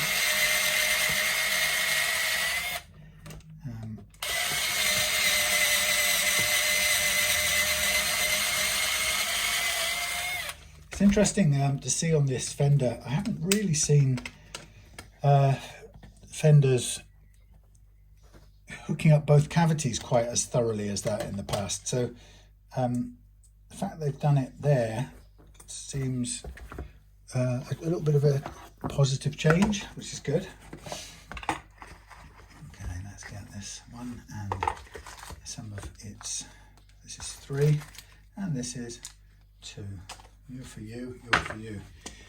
Okay, so here's our ToneRider one, and we will sort of shortcut to that ground one in a minute. But well, let's put the new Dewey up things. You know what they are. Now, before I do the Dewey up things, I'm just going to give this thing a little clean with some Coleman's, because scratch plate's got quite a bit of grime underneath. You can't see it there, sorry. I'm laid out, and maybe you can see it on the overhead a bit better, but he said, giving himself a hint to change views. But yeah, just cleaning up where the grime was built up under those pickup screws is the word I'm looking for, badly. Lid on that so you don't drink it like you did a couple of summers ago. Fool. These can go through there like so. This can go on there. You can actually see what I'm doing. I'm going to put the rubber whatnots back on there. They don't fit very well, so these are a bit thin, but they'll do. And then we take our new, whatchamacallit, ToneRider, and we just hold it up there and get that little bite on here first. Come on, you. That one's good, but this one's rubber's fallen off. I say. Yeah, so you know, overall, on paper, if you were my management accountant or whatever, you'd go, "You're in trouble on May. May is a disastrous month for you." Well, yes and no. You know, no in that it created the space to do a bit more of whatever we had to do, which I find the world has a little weird and wonderful habit of doing that for me when necessary. I'm just going to give these a little bit of a clean down here. This stuff, this grime is always going to be underneath the pick guard, but it upsets my sentiments, so I'm going to use a little bit of this to pick up some of that grime out of the way. This is a car body stuff.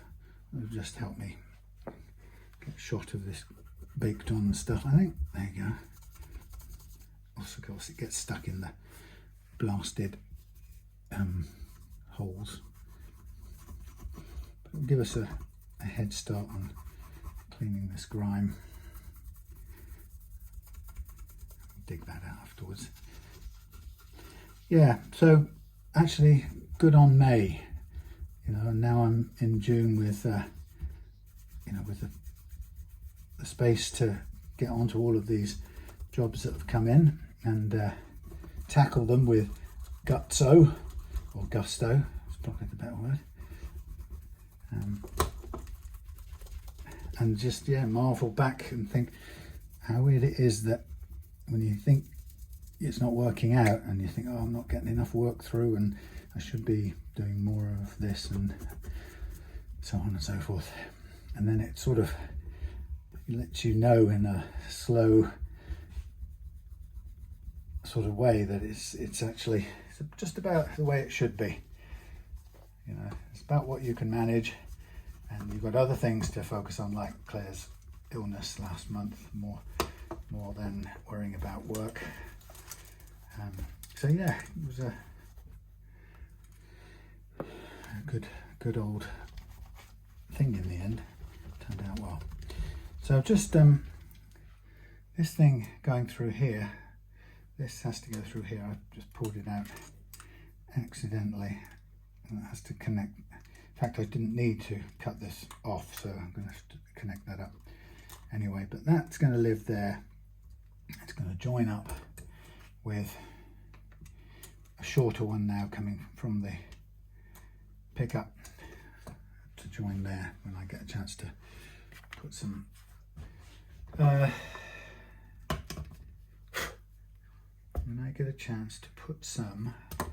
let's just take these out for a minute. Can I take that? Oh, it's done the same here, isn't it?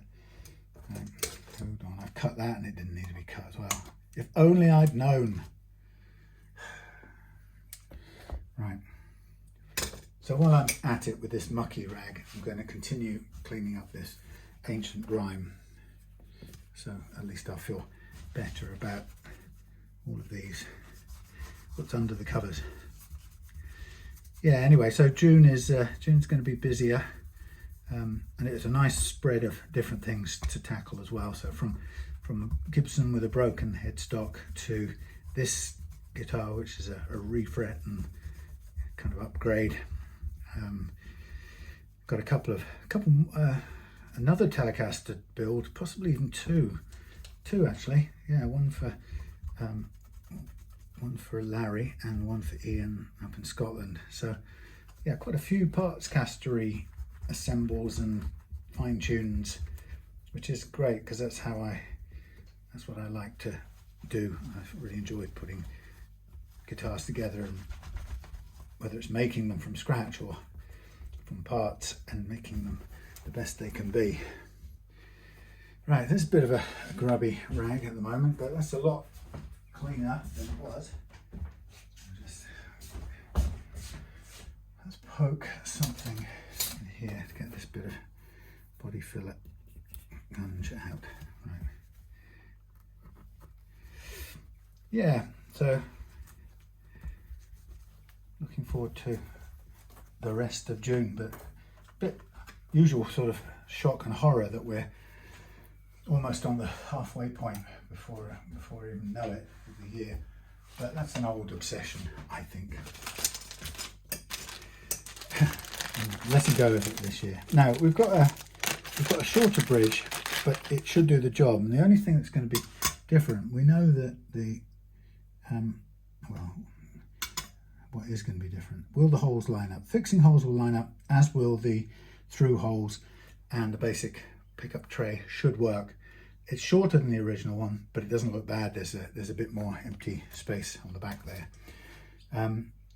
So what I'm going to need to do is, we know that this one now is going to need to have a shorter piece cut here to join to the little I don't even know what we call that, but the thing that common groundy thing. I'm going to need some heat. I'm going to need some solder and maybe even a set of hands. Now it's it's an untidy bench, but I do know where everything is right this second. So fear ye not. So a fresh blade with a bit of paper with grease off it. So it may be that instead of the fact that I can't do any painting tonight, it just might be that I take care of more of this tonight, and possibly even I get much closer to finishing than I would otherwise have done if I'd have done painting instead on a different job. So what I want on here is a little blob of easy to connect solder, like so. And I think what I'll do is I will put this back in. Now what I've got to find is the screw, which is there. So I'm going to put this back in with the help of that.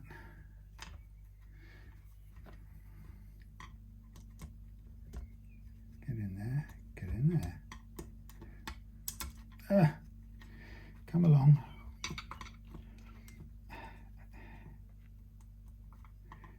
Some people, when they see the inside of a Fender Telecaster, they wonder what these little holes are. And they are CNC control reference points, I guess you could call them. Yeah, where the machine knows where it's at. So I'm pushing the yellow through here for a second, just get it started through here. And then I'm just gonna sort of let that flop there. 7th of March 2010, I think this Tele seems to have been born. Could be wrong. Now I'm just going to try and affix this to the grounding plate as well. Attach yourself, my dear friend. That's attached there. So it's a shortish cut grounding. So that can go on there, like so. Everything happy, nothing sticking in the way. No, that's in the way. Happy, lovely. So for the sake of Auld Lang Syne, I think I will put on a single or two these jobbies just so I know where I'm at with that. So we know the yellow comes through to where the, not the yellow, where the white came through last time on this pickup. And this would be, so that's reversed, just in case you didn't know. So the yellow comes through, the black's coming through here. That's black goes where blacks go. Wires, that is. This is going to, that's through to there. That one's going into there. That one's going to there. What else got off the back of there? Nothing, don't think. Right, here comes the ToneRider bridge pickup. Beautiful string cover, string winding for the coil, to cover the coil up. So we have our new what's it, and we have our new screws, and this is going to go black down to there, so we cut it short. And that's going to go to there, over there. Give us a little strip back.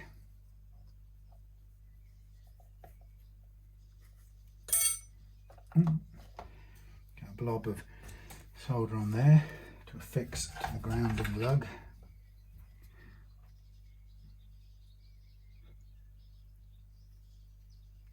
That's it. Oh, nearly. So that comes, that's grounds to there, and then this also is grounds to here. Where does that go to? That goes to there, doesn't it? Yes. So that's going to ground separately. Oh, interesting. Okay. So now we'll attach this to this.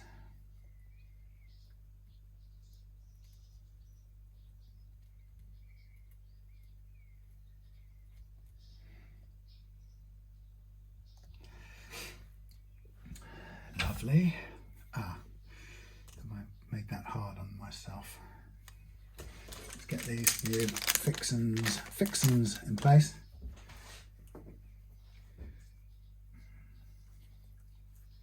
Now we'll just put the screw through, put the rubber on, screw through, rubber on, and so on, and so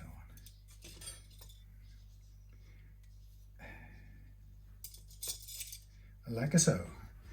Now, that means this one needs to go through there.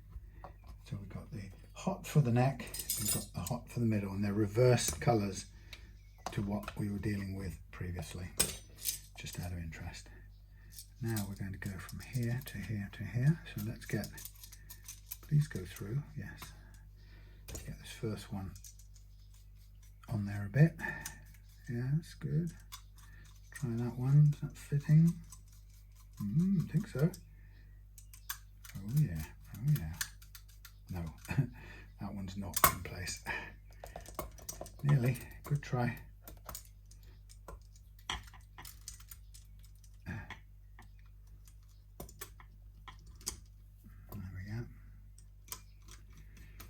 Something like that. So those are all in place, that's nice. Let's squish that down there. Come along to our fixing points. We'll use the ones supplied, like so, and we will attach them like so.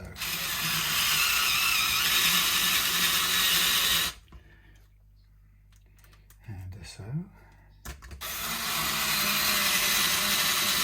Oh, don't forget, we've also got the jack socket to replace.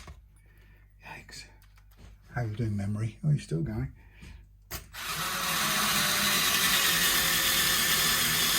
Okay, so that's our bridge. That's our new bridge and pickup in place. Let's pull this through a bit.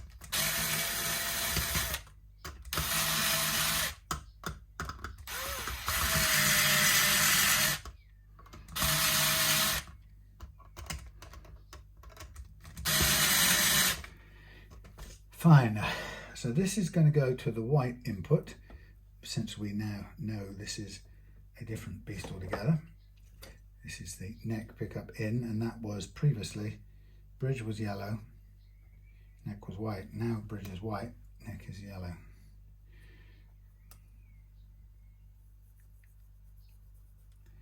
just change it.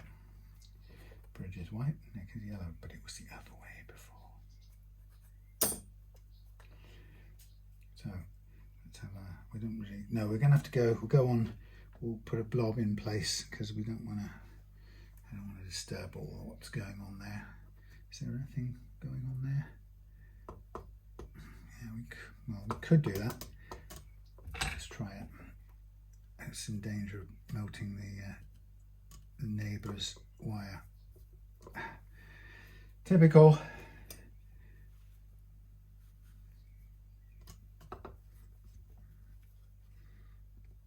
Somebody's tied the wire a bit round the lug, which I can't stand when people do that, because it's weakened everything and it made it impossible for me to thread that anew. Damnation. So, okay, let's just rethink. So that's going to go in there. It's a mess. It's a real mess.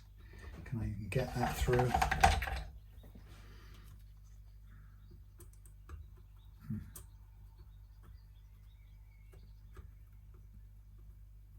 Oh, we sort of can. It's not ideal.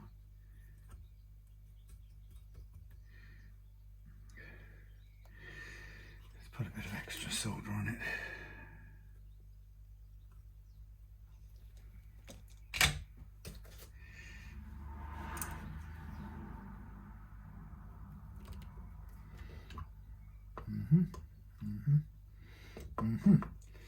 Okay, let's try this side.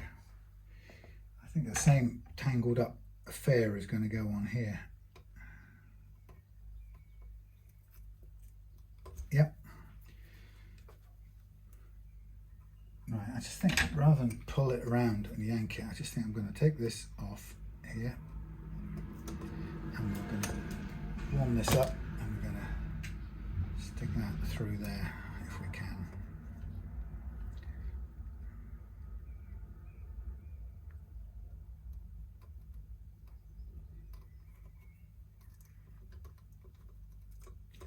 Oh, come on, man, please. Come through the gap. This is just a mess.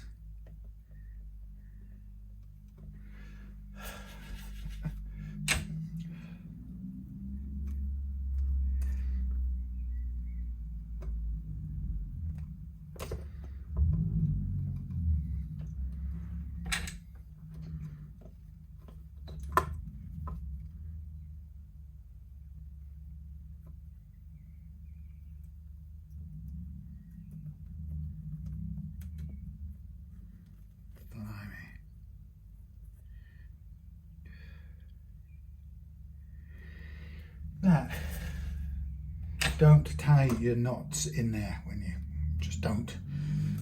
Okay, now we've got two earths to go back on, separate places really.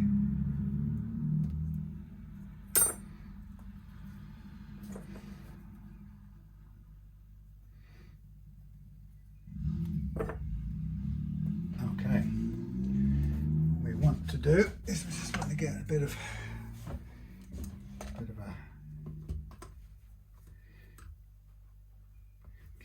something supporting there. All right, bit of a tangle up there and a bit of a twisty there. Bend that over, that will probably do.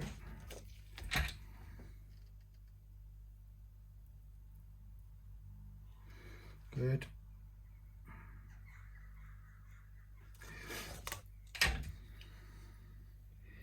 Okay, so we can go straight to here. Thank you. Burn me, why don't you? And then because we've got a nice big heating tip on here anyway, we can just go straight to the top of the pot and get a good connection like so. And we can do something similar to there, like so.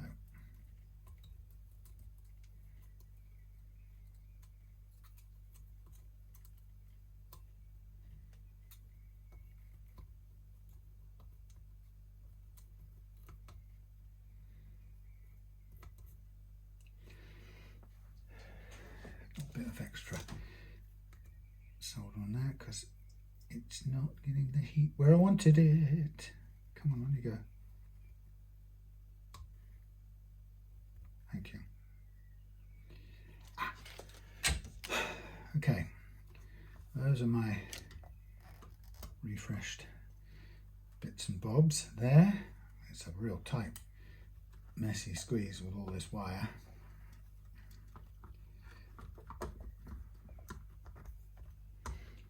Now we've got the other thing to do, which is yonder jack socket.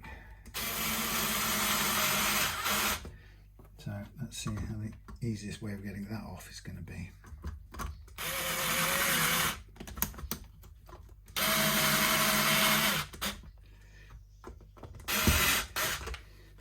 Okay, right, let's get this undone. It's a hideous device.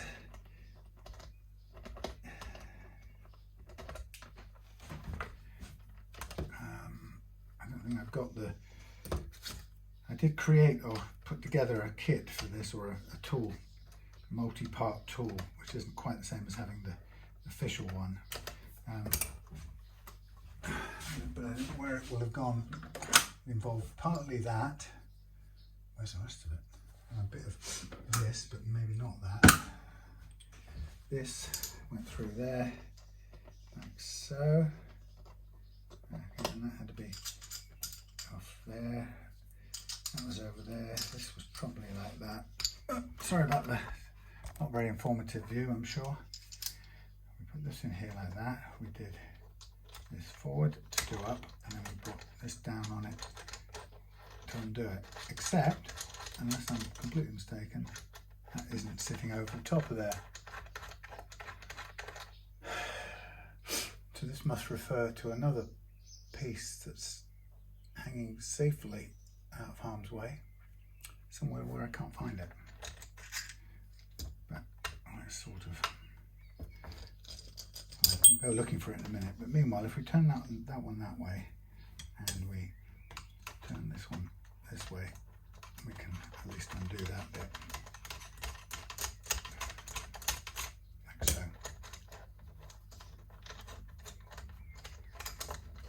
Ta-da! Oh, it's got this horrible little clipper thing that gets in the way.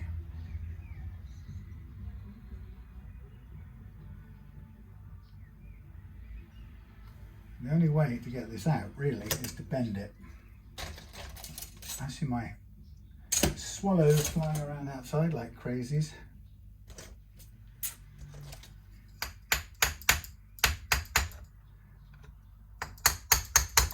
Come on, come out from having been bent. If it's not going to bend, I'm not going to be very impressed. Well, a whack.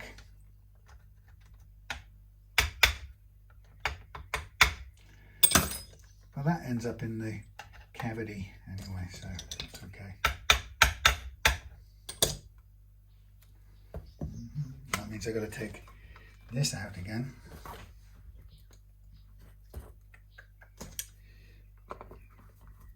Sorry about that. It's a horrible design. I really truly dislike it. Out you come there.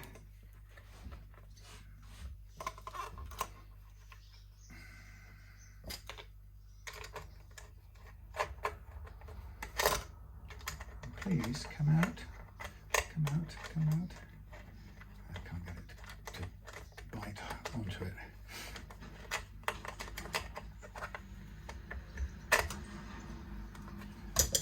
That's going to come out there. We get that bit. What we don't get is this blasted bit. I have to tell it to behave itself. Thank you. Hatred, hatred, hateful. Now we're going for an imperial sized electrosocket to go with imperial sized view Nutric jack. We need these two little screws, please. 1 and 2. 1 and 2. So bear with me. Get this screw out. Screw out. Very nice. Very nice. I like.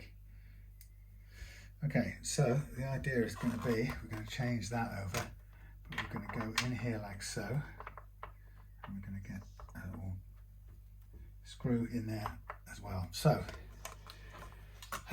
first thing we're going to do is just put some cloth over here. Stay there. Thank you. We're going to get that out of the way. That out of the way. That not necessary. There. So I'm just going to hold this in place like so. And we're going to remove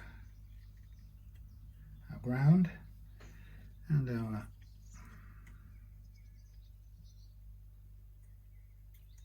live like so. Can go over there with the old one, and then we get a new one in the collection of new fancy ones, which should fit a whole bunch better because it's a Nutric jack and a Imperial electrosocket. Does up really nice and tight. Very nice. So now we're going to do up ground control.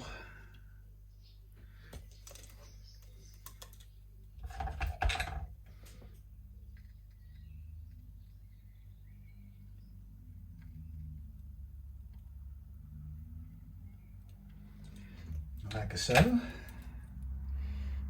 earth.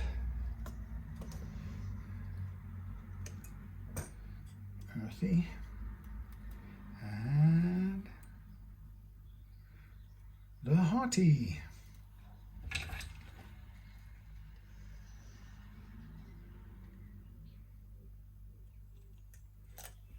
Like so. Oh, you plonker. You know, you bleeding plonker. You know what I've done, don't you? I have gone and bleeding. I've only gone and done it up like so, haven't I? Done it up like a kipper. So what I'm going to do, and believe it or not, I'm actually going to cut the preciously stupid thing off here again. There's another one snipped off, and I'm going to snip off that one there like so, and we're going to go in through there as I should have done the first time around. Lighter.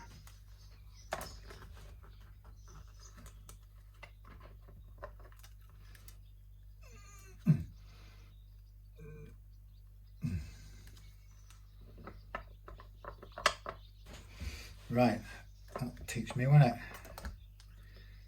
Luckily, I know where 2, 4, 2, all these are going. In fact, it's not going that far even. I can go there, and that can go there. So another one back to ground on the top of the pot, and this one out of the volume pot, center lug, the main output. Twist and shout, twist and shout. So again, we want a bit of cover up here, so we can just put on our bit of solder. Maybe stay somewhere like somewhere. No, blimey. God blimey, you don't get behave itself when you need it to. So I'm finally adding, no, you see, that's not going to work. Come on. Thank you. Blob of solder.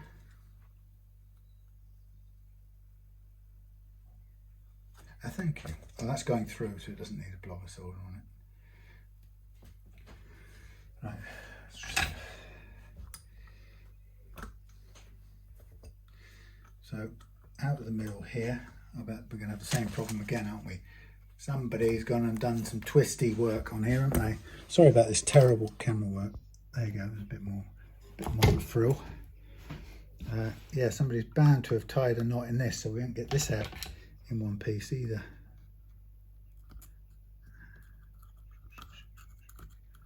Oh, come on. See?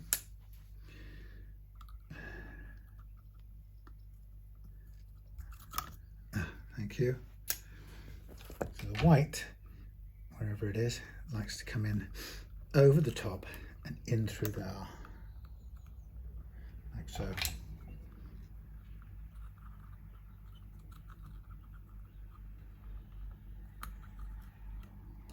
Damn it. That's why they put a bleeding kink in it, isn't it? So they can get the thing to hold in one place. So that will stay there, but I want more. I want more. I can't get this to behave and do its thing either.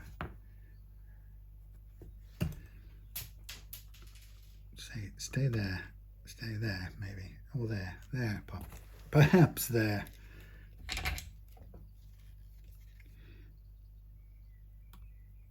No, oh, God, isn't it infuriating? Honestly.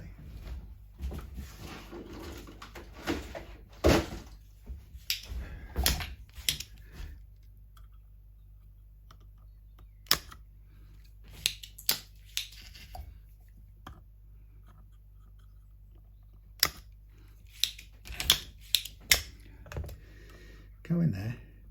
And I'm going to do what they did, which I never wanted to be responsible for. Is tie a knot. I'll put a bend in it at least so it stays in place. Thank you. That, my dear friend, is that.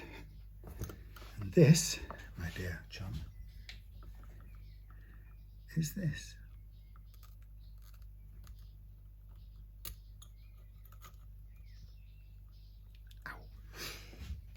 Okay, we are done, and this needs doing up. This needs tipping upside down and tidying away, stowing away tidily.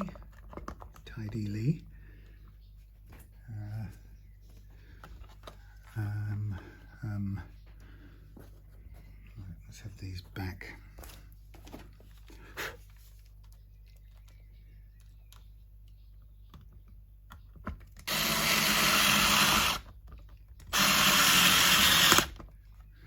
That one and that one.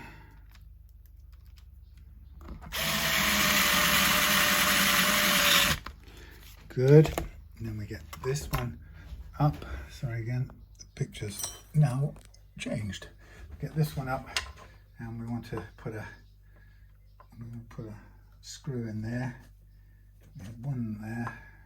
Problem is now, I'm not quite sure how far it's going to reach in. So let's try. That's not very. Oops. You're supposed to be fixed where you are, but it's not the fixedest I've ever seen. Let's change this a minute. Thank you.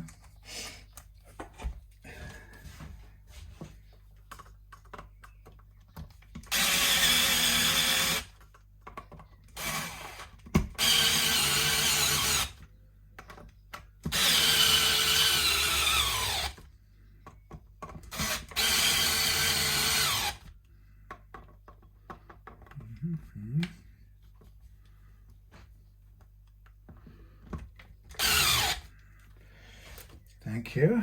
Right, that will stay there. That will stay there.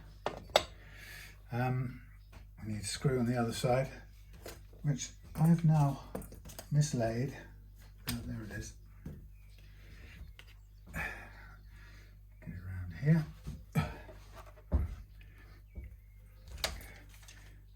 Probably I'd feel happier with a longer screw, but that'll do. It'll do. Right, let's do a quick amp test. That's what time we're on. We're on 2025.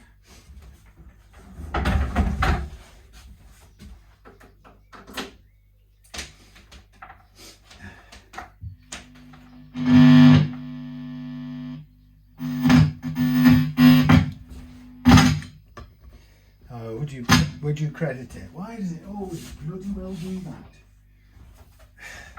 So we've got a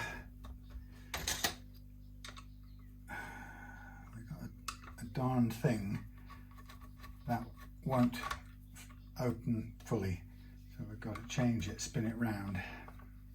I don't think these screws are even long enough anyway.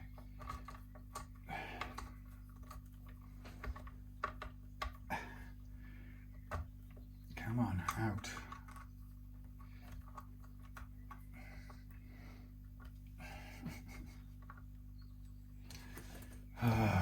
Come on out, please.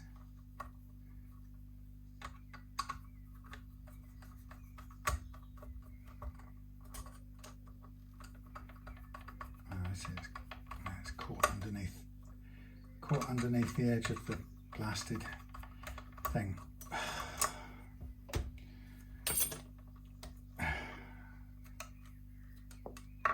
Right, so, and that's okay, that'll work, but I don't, so that didn't like it that way around, so we're gonna have to go in this way around. Sometimes you just have to change it over.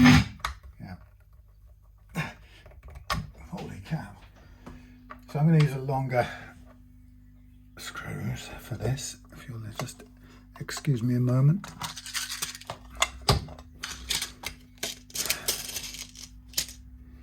Two of these. Double check this to make sure that's going out that way. That's that way, right. Let's get that in there.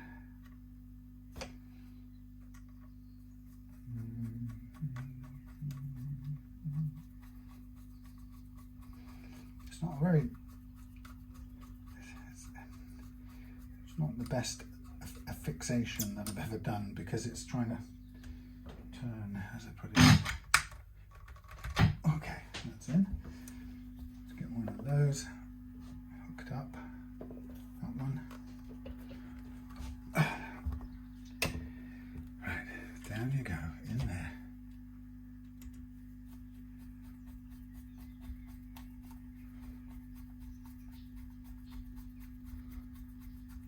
Yeah, the problem is I started out with the screw of the jack sticking out a little bit too far. That was my mistake, but there we are. So that's that, that's there, that's there, this is here, that's there. Of course it's the other way around, isn't it? Fine.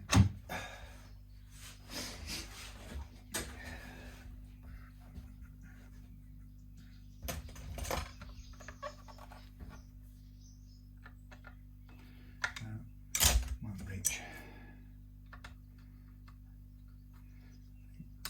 Yeah, that's as good as it will go. All right. So that's that. Well, we've done that. Let's put that over here. Sorry about that. It's all very unprofessional or something, messy. So I'm going to go off camera now, and I'm going to put together the original bridge. Put it back together off camera. And then what I'll do is I'll take the neck home tonight. Take this neck home and touch up the edges, and then tomorrow we'll be ready to do a sort of full setup on it. I think that's just about worked out as far as time goes. I think that's pretty good. So I'll tidy up all these bits now and repack the spare pickups and whatnot. All right, thank you for watching. Sorry if I bored you to death. Let's see you tomorrow on the next bit. So the day has come, the next day, and I know I'm wearing the same sort of clothes. You know that I wear pretty much the same thing every day, and I do have lots of black t-shirts and several pairs of green and other coloured stretchy trousers. So yes, I am a habitual same clothes wearer. So what we're going to do now, having put the neck back on, I've checked there's a bit of a thought overnight about whether this was a left-handed or a right-handed, forward, back, back, forward, forward, back. That's a left-handed thing. So I've got the neck back on, tightened up, everything's in its place. I've balanced a new nut in there, the new Tusq nut, with a tiny bit of shaping, and so much only so far as to get the action approximately to where it needs to be, and the remainder I'm going to do with the nut files, because it's very difficult to do with the curved bottom nut, so we need it to fit snugly. So we've got the Tusq string tree in as well, coming into picture. And I also did the first part 1 of the video, exported it earlier on, so we're really getting lined up for part 2 of this video. It should be complete, fingers crossed, tonight. So when we come to this point in the game, we're really about oh, what did I do yesterday? Well, I also re-edged the fingerboard here with some finish, so that's nice and sealed up. So what we're going to do is we're going to set the playing action, the target playing action, where we want it, and then we're going to find the blasted thing. Where's that gone? Then we're going to do anything if I can't find it. There's 2 of these here. There's one. Yeah, we're going to precision level the frets. So this feels like yeah, it feels like an easy job after all of the other bits, but it's still a good setup to do. So what I'm going to do is I'm going to check the neck relief first of all with these 10s fitted, and that's good. We've got a tiny bit more than none. I'm going to leave it there. Now I'm going to do the playing action here on these little devils back down to the target we want. Now just looking at this, the strings are running alongside the grub screws here, which is fine, but they can be, sometimes they can roll over the top, but they're not going to in this case. So I need to keep these a little bit tensioned up. So we're going to go from 150 on this side here, the bass side, and we've just about got enough to level or to wind that down. 150 to a little bit higher on this one here. And these are the sacrificial strings from before. So now I'm going to take these 2 down quite some way, just looking at it visually, and then this one down quite some as well, and then this one down toward the ground. Now they're not intonated yet properly. What I'm really concerned about at this point in time is setting the playing action. Just middle one a tiny bit up, something like that. This one 2, 1, 2, and then this one down, and then we'll just look at the outside one here. 125 too high, that's 150, so it needs to be 125. Go down there, and we go down here a little bit, and we're on just over 125. So let's put some tension in it.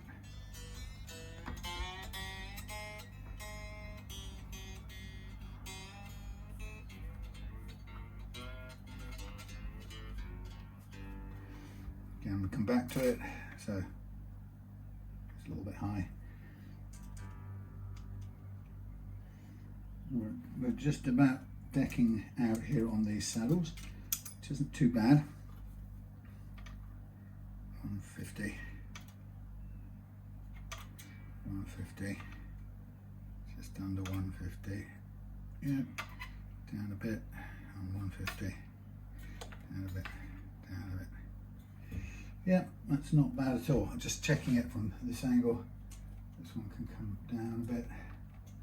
Now they've got quite a space between them. There's a gap, a good sized gap, which means they're not getting in the way of each other. Now this one's a bit loose because it's already bottomed out, so we've got to just make sure it's tightened up. So we've got not a bad playing action there. We've got a tiny bit of relief, and of course we've got the nut slots to do next. So we'll get that bit done right first, and then I'm just going to tune this to pitch. I've already painted the frets.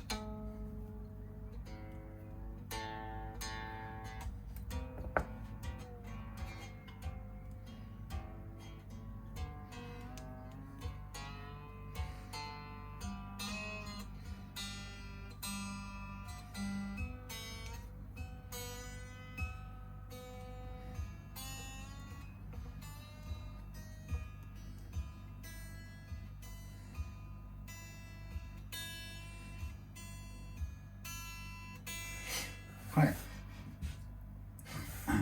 what we can do, just while we're at it, let's just check the intonation to see how far off it really is. It'll change a little bit with new strings, or might change a tiny bit with new strings, but let's just get a look for the time being. Now I can do it on its back, it's not the end of the world.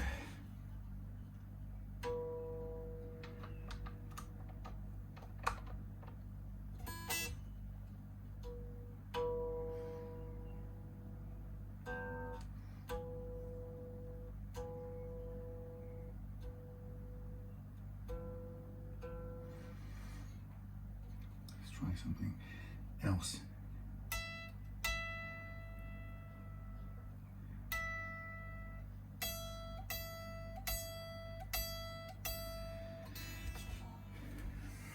It's kind of a bit odd with left-handed things.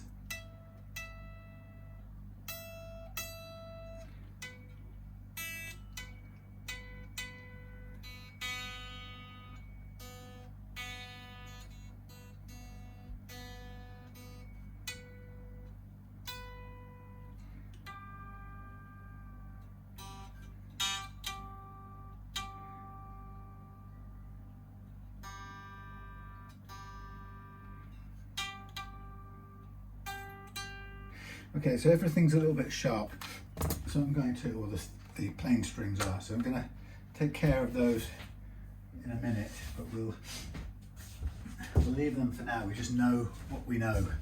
So what have we got? We've got this set at the correct playing action. We've got the relief a fraction more than none, which is where I want it. Now we're going to do a little bit of nut filing to get the first fret action down at the level I want it at.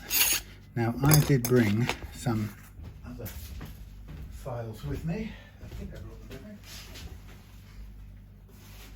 No, maybe I didn't. I didn't, maybe I did. But you know what? I seem to have not. I did them yesterday. So there we are. Sometimes I kind of thought I'll keep these out just in case I need them, or they might come in handy.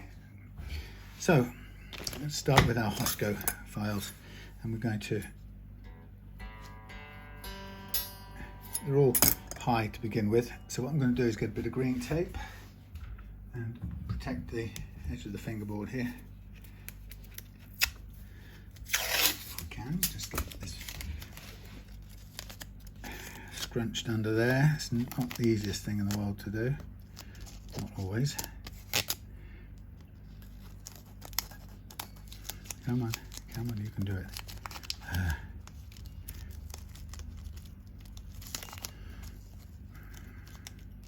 Okay, not perfect, but that will do. So what I can do is now put this down on here and touch that on there without any grief. So we're looking at the 17 here, and we're looking at the target height. I've got my target 0.3 of a millimeter here, so I'm going to basically, yeah, sharp pencil somewhere.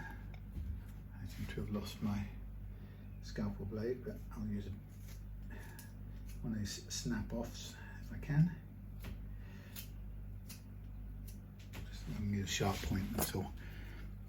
Go in there like so, and what I really want to do is all of them a little bit. So this one can go there. So on the 17, we're going to take this down a little bit. So part of the thing is to just get it widened so it's nice and free running. You want it tilting back, of course.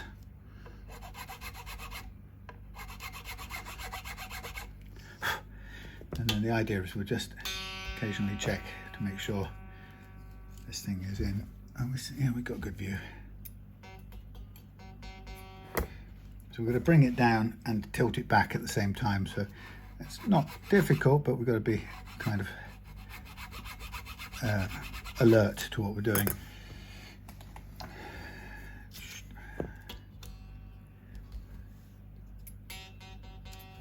Now on the G, this is showing us a 17, this particular one, probably a 16 or 17, but I can find me one of the old style ones. Sometimes this can occasionally cut a little bit better, believe it or not, when you at the sort of at the level you need. So I've just got all these leftover broken ones. There's a 16 and a 17. So with the 17, I can put this in here and I can see the gap quite nicely. And go down a little bit with that.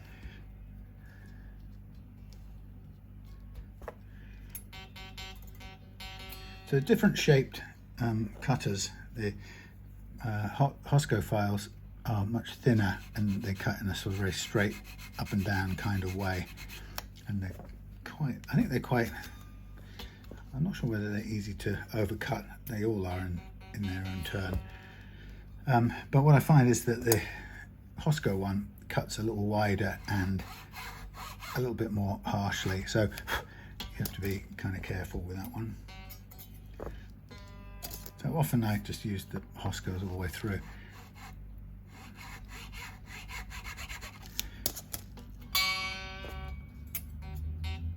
So it's taking a while to get it down to where I want, and this is the frustrating part, because sometimes you can try to cut too quickly, and then before you know it, you're too low.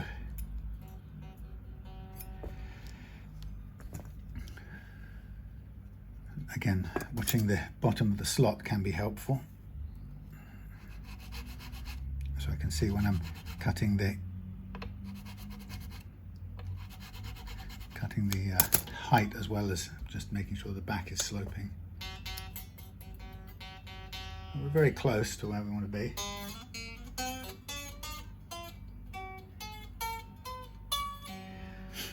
Okay, let's now go on to this one.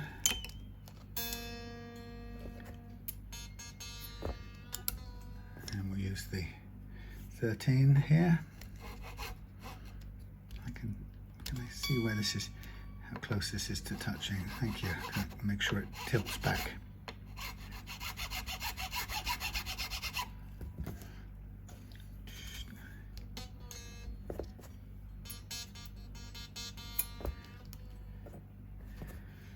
So just making sure that these slots gives us a nice low first fret action. Quite happy with that, I think. This is nearly there. Just do a tiny little going with the 10. The good thing about these Hosco ones is that they also slightly widen out the slot, so you don't get any gripping. Okay, so I think these are pretty close. They're a little bit over 0.3, but I can live with that. So we can just move these off the side, and then we're coming back at it from this side. And this is the 26 size on here. We can have some pen in there, pencil it's called.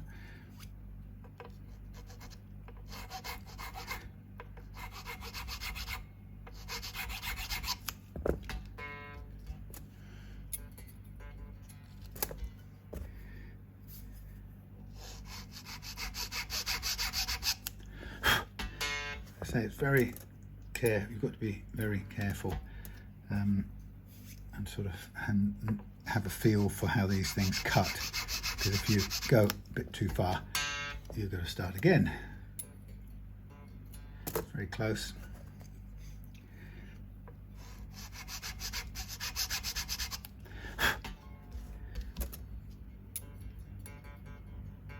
Not quite like that, so there it is. I can stay there for the time being.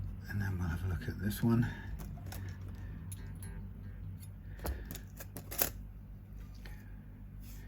using the 36 size on here.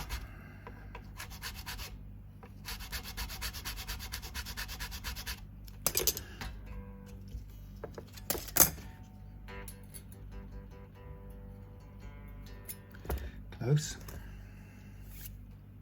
So it's never going to be 100% exact.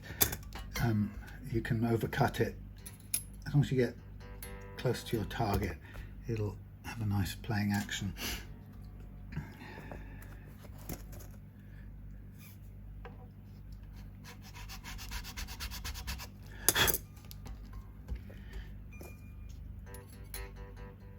Close, close, close, close. If it's close and it all feels good, then I'm mostly happy. So we're now on the 46, cutting backwards as well as a little bit off the front edge.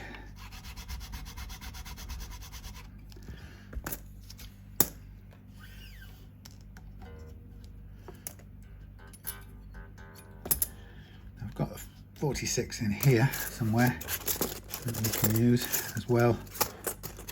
46, depending on how good a cutter it is.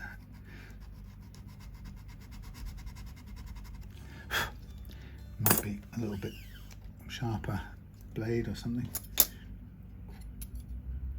Still pretty high actually.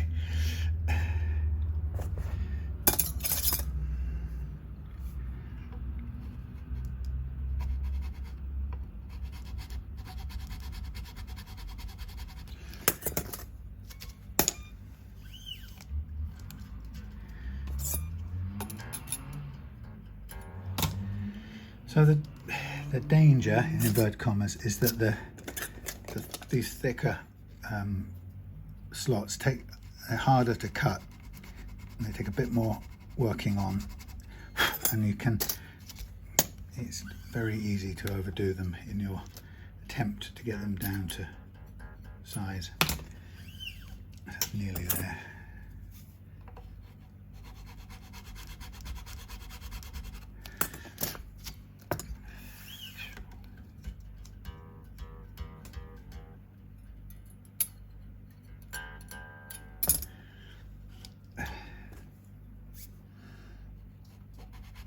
You can see I'm being as careful as I can be.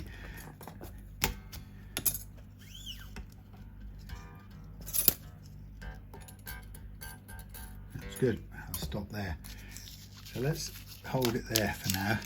If I feel I want to change it later in the game, then I will, but right now that feels pretty good. I'll put these out of the way for now. Come back to them if we need to.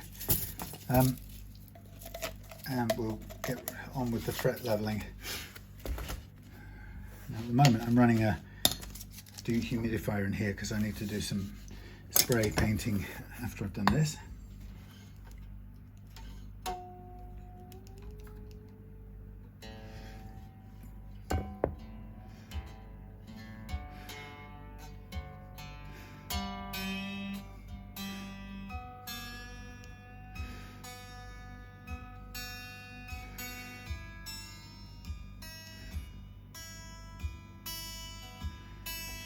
Okay, so now I'm going to get my precision leveling gizmo, the legendary banana fret leveling file, and we'll just crack on into leveling these frets. And it's a business of, or it's a process of both leveling the frets and diagnosing what the neck is doing. I'll just zoom out in a second. So the guitar neck, I've discovered, has quite a peculiar and wonderful characteristic in that under load of a tuned full set of strings, in this case 10s, the neck tends to bend in a particular sort of way. In fact, it bunches up in a series of highs and lows, or hills and valleys as I like to call it. And every neck seems to bunch differently, and some more than others. So for example, roasted maple seems not to bunch very much at all, but regular maple like this does bunch quite a lot. And the idea is we're going to, probably could have just left that paper on there. Hold on a second.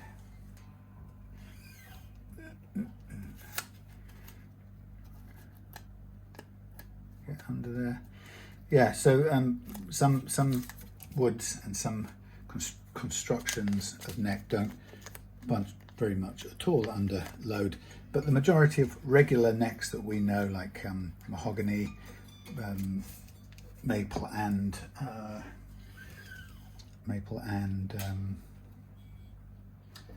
maple board, maple and rosewood, the standard stuff, they do. And this is what we're going to see here as I precision level the new stainless steel frets.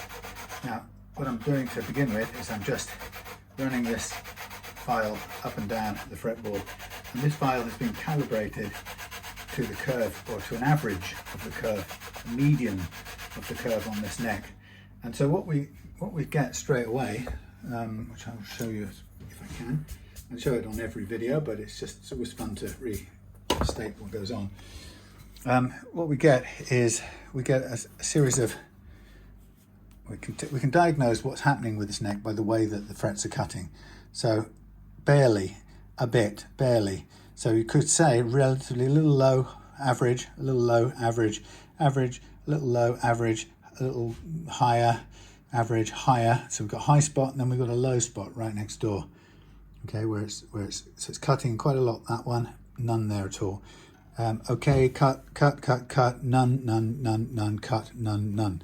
So we've got kind of low, where our ups and downs on this neck. So there's a definite low in the neck at 11th fret, and then again at 15, 16, 17, 18. First half is fairly good. So those, if you drew this out in a picture, those highs and lows are the sort of topography of your neck, and they impact how you play, because, or how your guitar will play at the action you've chosen, because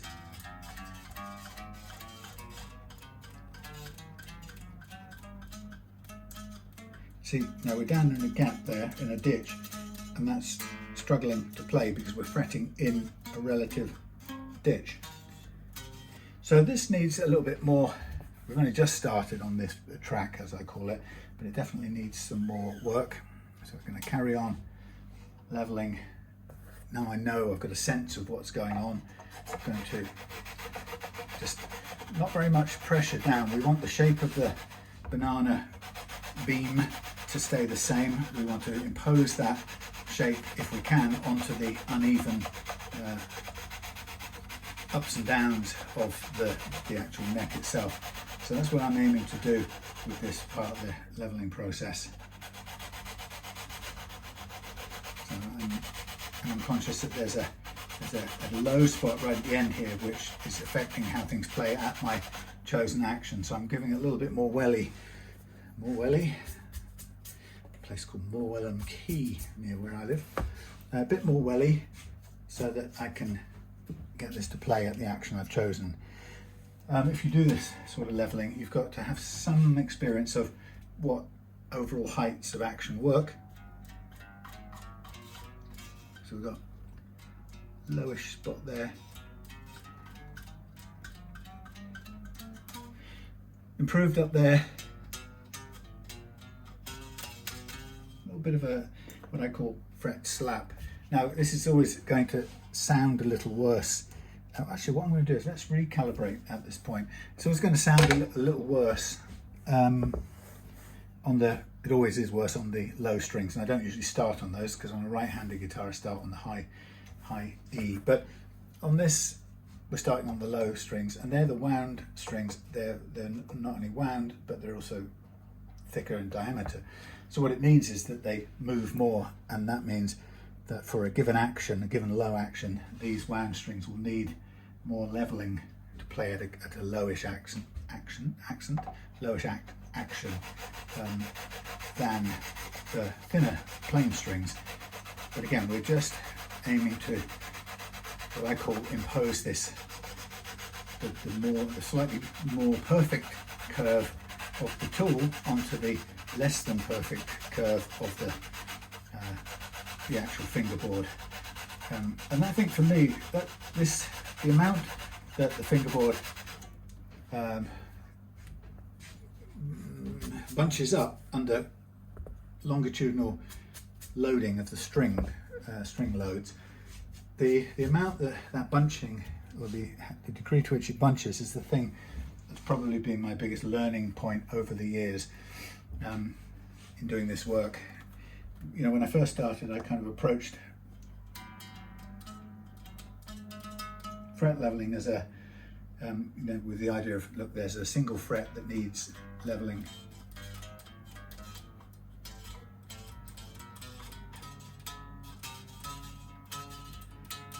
So we got still a bit of slap there. This is going to be one of those things that makes me want to eat my hat. It's going to say, look, it's a Fender neck, and I can't tame it. We should be able to, that's for sure. Yeah, so it's just a matter of careful leveling. This is, got to remember, this is also stainless, so the amount of working it for a given adjustment in the height of the frets is a lot more working to do, a lot more of this to do when you do have to remove material, because it's stainless and it's harder than nickel, silver. So I'm kind of just getting a feel for this now, and I think I'm going to get to where I'm happy to be for the time being. And actually, although it's taken a while because it's stainless, it's not really that much material removed, which is good. Okay, so I'm going to use the same calibration of the tool for the next track. And just go at it with the same calibration. We'll recalibrate for the next track again.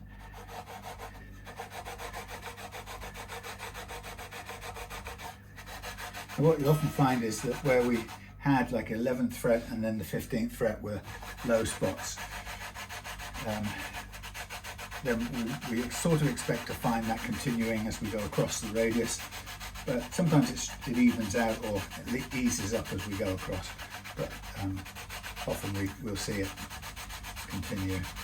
So the first track, the low E track, in this case we're on my right-handed guitar. I'm going to start on the high E track.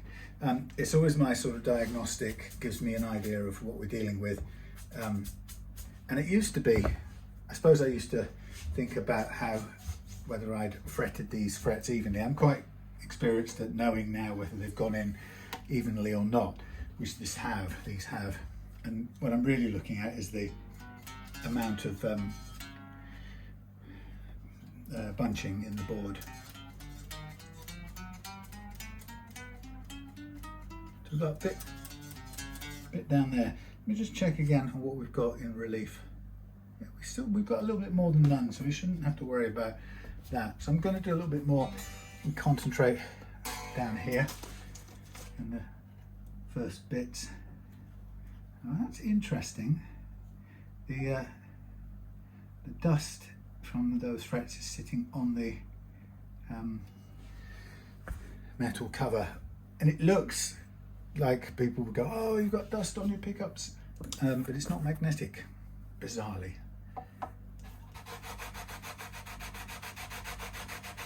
So I'm just going to concentrate on this first half. And again, it's not very much downward pressure, I'm just working it backwards and forwards. That's my main concern.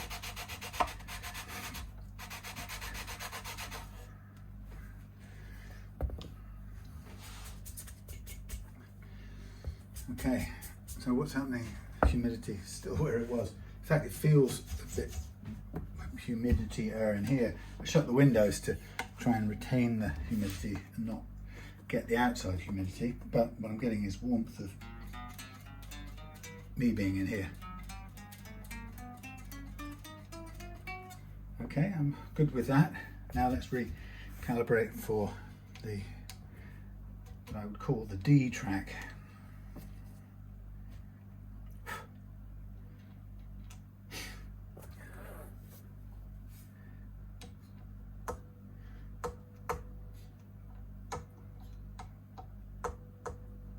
much the same. It needs a tiny bit more curvature in it, a very small amount. So I don't know whether I should be trying to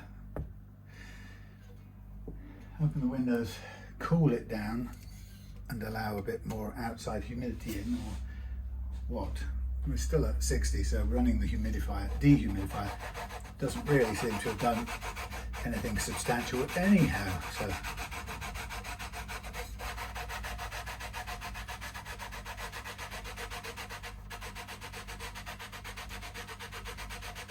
So I'm moving backwards and forwards by about an inch, and so front and back by about an inch, and I'm going side to side by about a centimetre, just to sort of blend the way it cuts on the frets. Now I'm going to see if that's all right. We get a bit less leveling needs to be done as we go over into the plain strings anyway, because they don't move so much, so there's less chance that they run into the frets.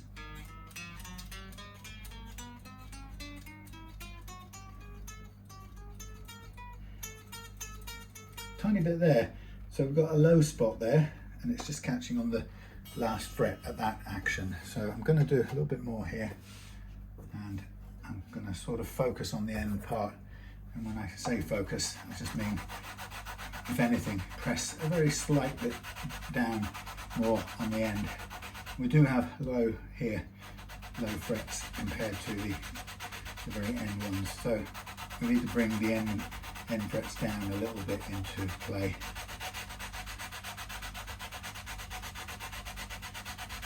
I think that should be good. So after this, what I do is we'll recrown the frets when I'm happy with the levelness. We'll recrown them and then sand and polish them out after I've masked off the entire board.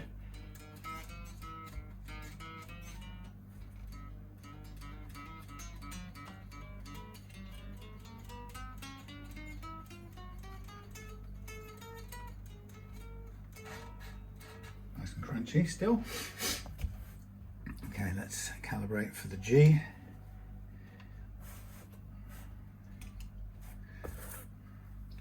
It does feel a bit warm in here now. I might just open the window and to heck with the actual humidity, let a bit of it in, so we just don't roast in here.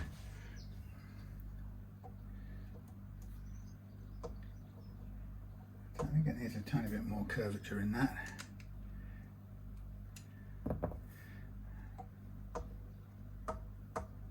Yeah, that's good. Like it, like it.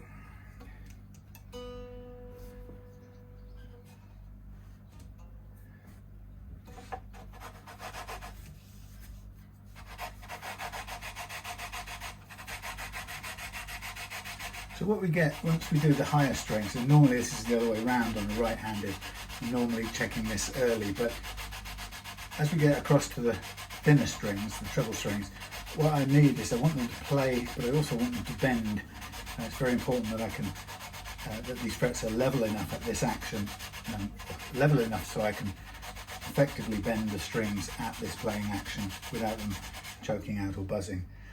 So we have to check that as we come across into the... It's usually a little bit easier to do it on the right-handed guitar because A, it's right-handed and I can bend easier, but also we start off with leveling the opposite, we level in the opposite direction, and it just happens to be easier.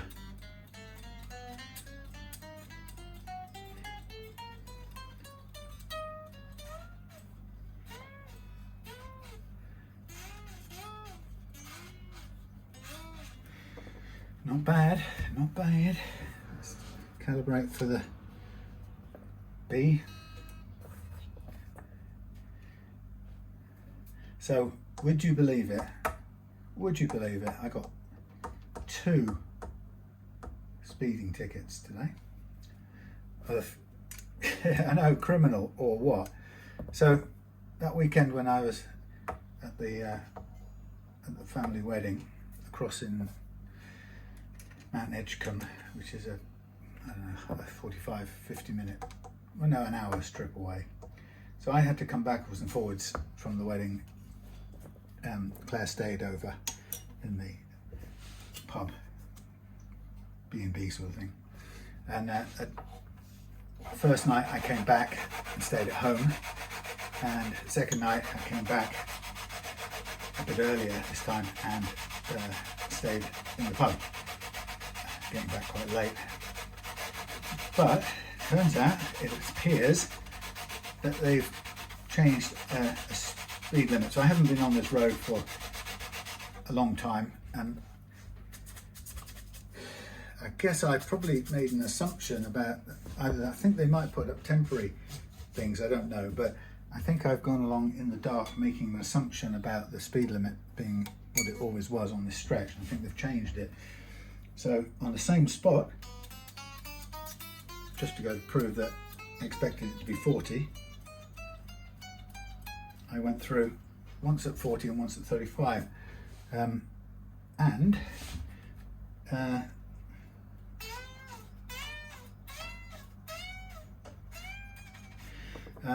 Yeah, so lucky old me gets a ridiculous looking speeding fine one day, one trip after the other, one at 10 miles over and one at 5 miles over, both of which I would have probably, although I don't even know exactly where the camera was, what kind of camera it was, but I'm pretty certain that both those, or it's the same camera, and so I'm pretty confident that I would have been treating that at the speed limit that it was originally at, which I know is not. I'm not mitigating. It's not an excuse. I'm guilty. If it was 30 and I went through it 35 and 40, and I'm guilty. But yeah, talk about bad vibes, man.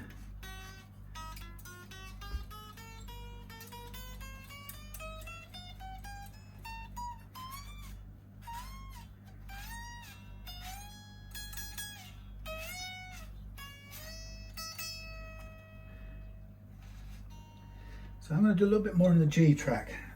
These are clear, but I'm going to just give it a little bit more in the G track, and that's only because I'm just hearing a little zzz on the high E bends up into the G track, and that's where we just do that tiny bit of extra tweaking to make sure that those bends can happen at the low action that we've chosen. And the action is my usual target action of 1.5 millimeters last fret on the low E and 1.25 on the high E. Yeah, that's right. So the aim is to obviously make all the notes play at that chosen action, but also to ensure that when we bend across on the high treble strings, across into the what I call the G track, which is the sort of maximum point of bend before you start going downhill on the other side of the three-dimensional hill, if you like, just to make sure that we get a clean bend on those. Normally a 7.25 inch radius is difficult. This is a 9.5, so, but this also can struggle sometimes at a low action. So hopefully this will be good.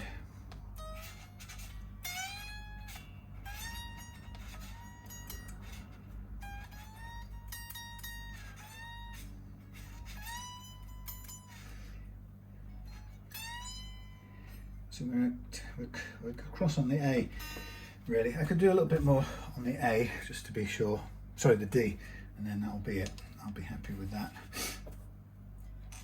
So just recalibrate on the D, and a little tiny bit more on there. So again, that's now a little bit over. So you can see that even the curvature, the relief, is fluctuating as we go across the radius, which is very interesting. So nothing on a guitar is kind of universally straightforward or dependable. Things change all the way. So a little bit more on this D track with the hope of just alleviating those high E bends right at the top here, where any unevenness When I say unevenness, it's less the high frets that are the problem, it's the low ones that are the challenge. So it's the valleys rather than the hills. And the hills tend to be present the problem where they sit there and hit the spinning thicker strings. That's tends to be what happens. But the choking and zizzing when you're bending, that tends to come as a result of the usually fretting in a low spot and then trying to bend it up this hill and running out of clearance as the strings come away at this end. So it's incredibly small measurements, tiny measurements. So it's you can't even measure it really. So there's the nut. The nut is actually set in here without any glue, and I could probably just leave it like that. There's no point gluing it if it doesn't need it. If I can't make it come out by playing it, then let's leave it. Better for the future if there's no glue. So everything's got a little bit of working on it, but there's a low spot around here, which is, maybe as we're bending up here, we're bending in a lowish area, which makes that a little bit harder to wring out over there for a low action. But we're using everything, and nothing is unusually high. We've got a bit high on the 5th, I would say, a little bit high on the G on the 7th, a little bit high there on the 13th, on the G on the 13th, a little bit high here on this string, the 19th, and so on. So little bits of highs and lows individually, and then some general highs and lows in the overall topography, and both seem to have an effect. They're not strictly separate, but I sort of think of them as separate because it seems to help me get my head around it. So what I'm going to do now is I'm going to release the strings. These are on, by the way, the right way round now, and the reason it matters that which way they come off the poles is that if they come off this way to the inside, or if they're wound on to the inside here, not that outside, if they're wound on to the inside, they go straight through the nut slots, which keeps your guitar in tune a lot better, especially with the Tusq nut. But the guitar, Fender designed these so that the strings went in a straight line through. If you put them to the outside of the post, they come into the nut slots at an angle, which doesn't help tuning stability. So I'm going to cut off and throw away these strings now, and then I'm going to mark up, I will first mask off the fingerboard, and then we'll mark it up and re-crown the fretboard, the frets. Re-crown the frets, get the words right, Samuel. So my job on this other guitar tonight is to get a couple of coats, good steady coats of light Pelham blue onto it.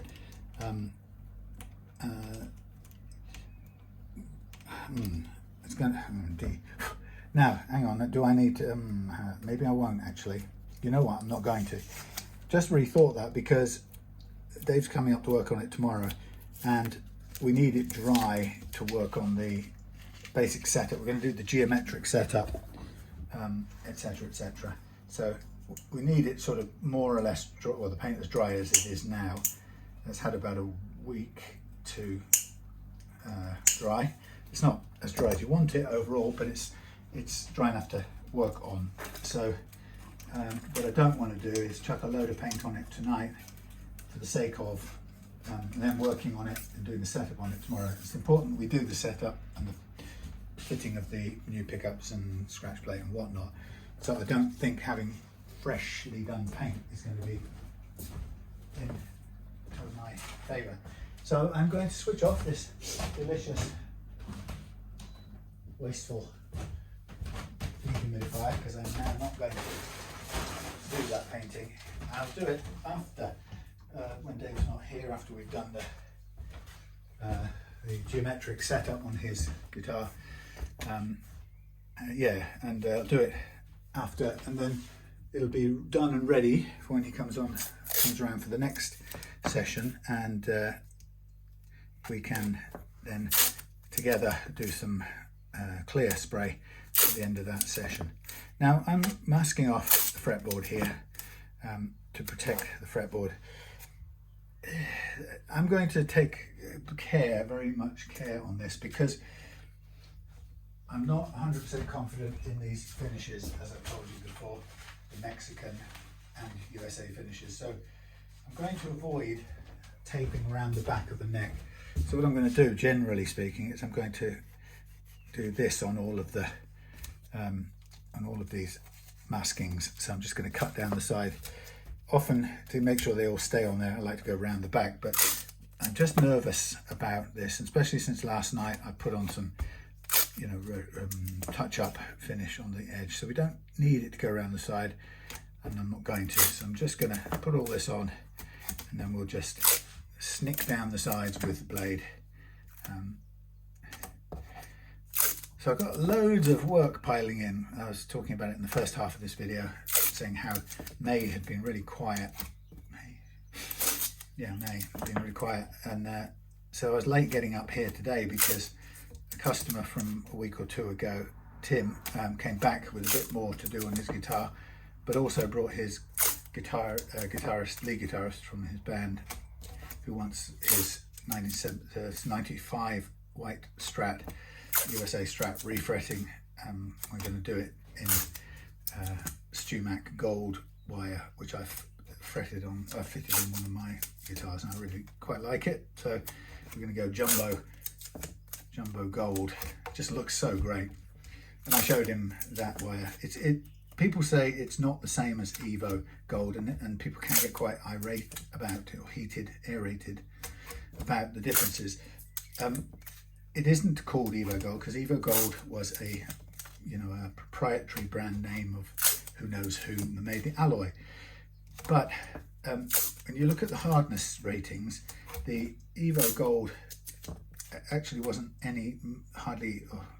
much, or if any, harder than this phosphor bronze material, which is itself harder than the nickel silver. So there's definitely a hardness increase. And to me, they look very much the same as Evo Gold. So I know that Tusq, for example, can't call theirs Evo Gold because everyone's out there looking for Evo Gold and everybody adores it, but there's none to be had. Or if what there is old stock at a premium, but it's pretty much run out now. So everyone's out looking for Evo Gold, and there isn't any. And I've tried both the Hosco Gold Phosphor Bronze and the Tusq, and I'm happy with both of them. So I'm going to do Callum's Strat in jumbo phosphor bronze gold Tusq fret wire. If they've got some in stock, I'm hoping. People might be buying the hell out of that as well.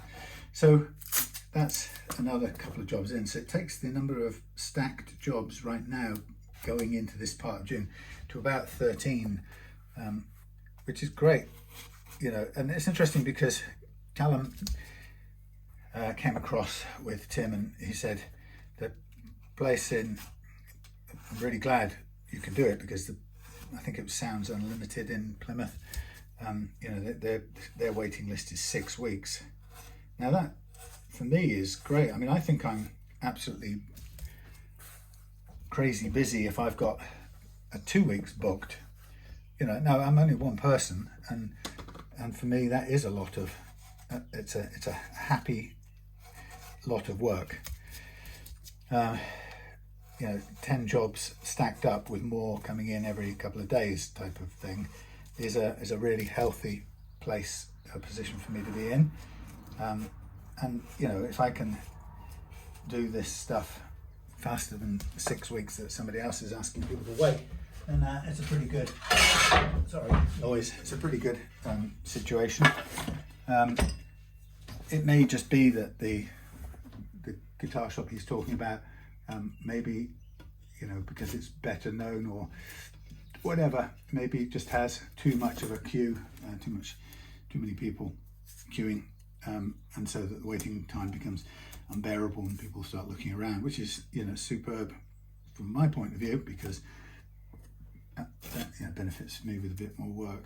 And I'm also pretty confident in my abilities, so I'm confident that, you know, when customers come to me, I can win them and keep them.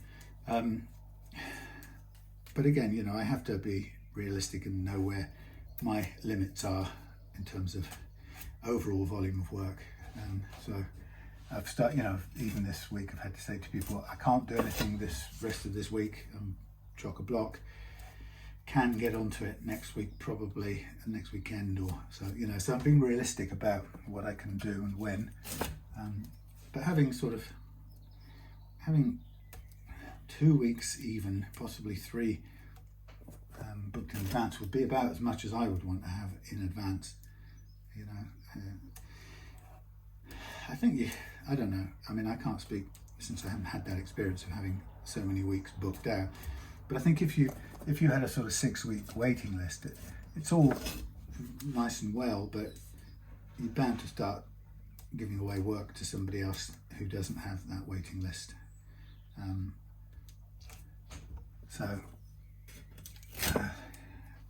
Yeah, I mean, what I want, as I've always wanted since starting doing this, is I want not just work, but I want the kind of work I want.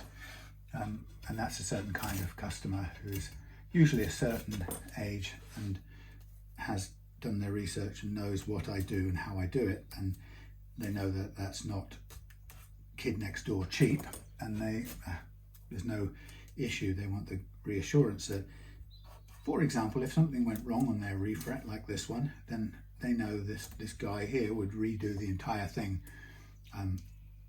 to get it right if necessary. And that's I think that's a really important quality to have, or to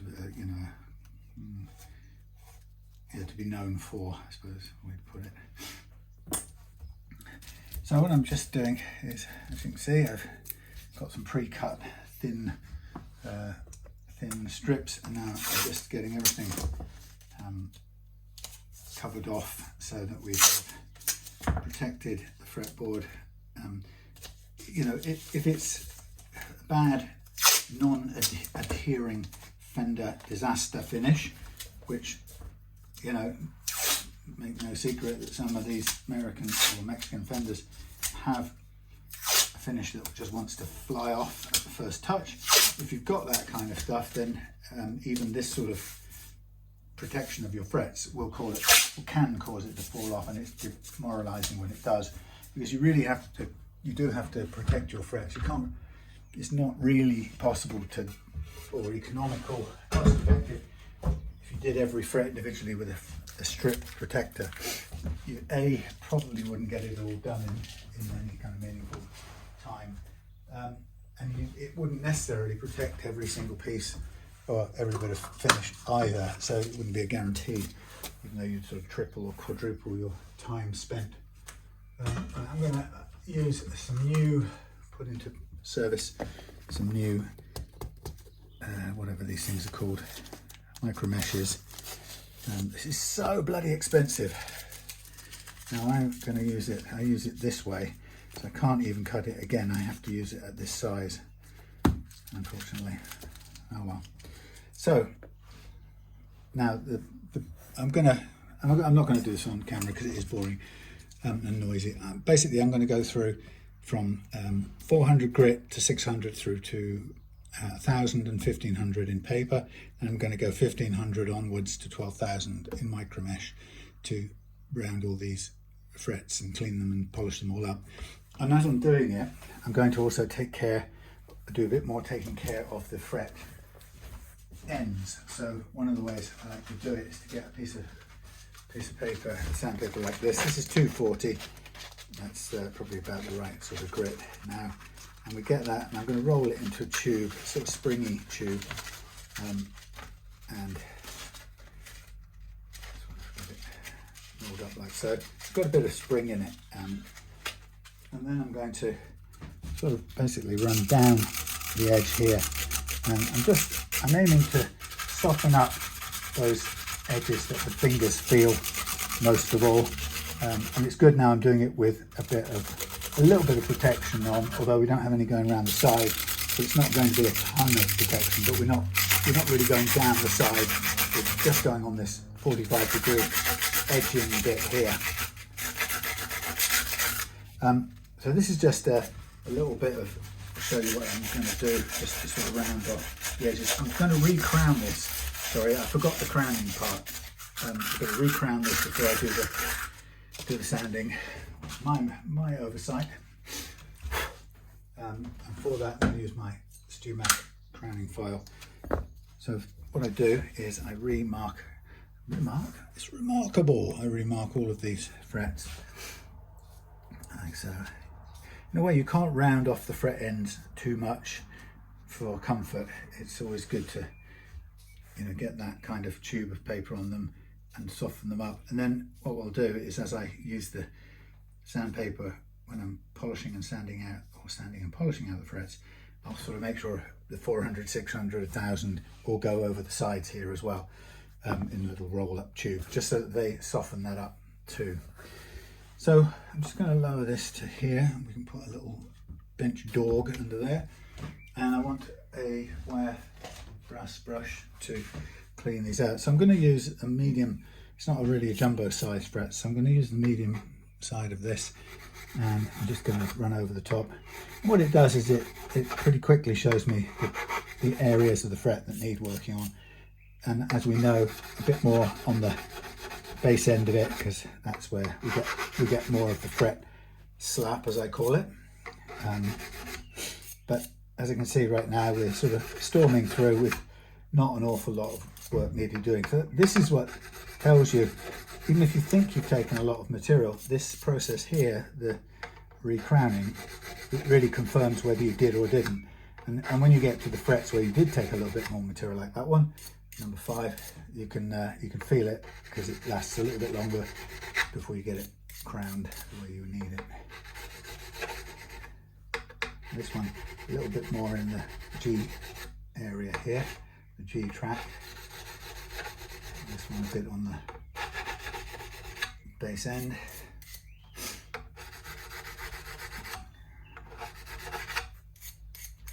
So very little metal overall taken. Mostly overall, so that's pretty good.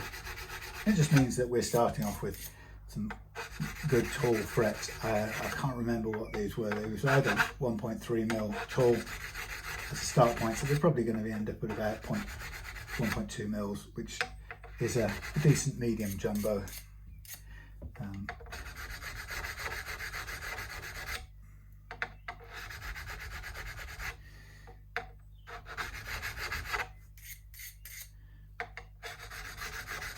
All the way down here, and then of course the sanding process is then all about softening this all up,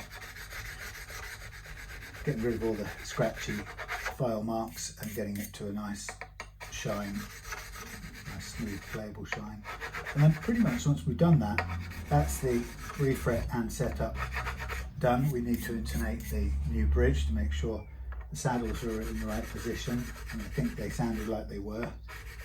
Oh no, sorry, they had to come back, didn't they? Let's do that now. They were a bit flat.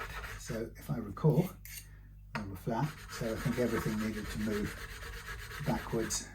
And okay, that's the crowning done.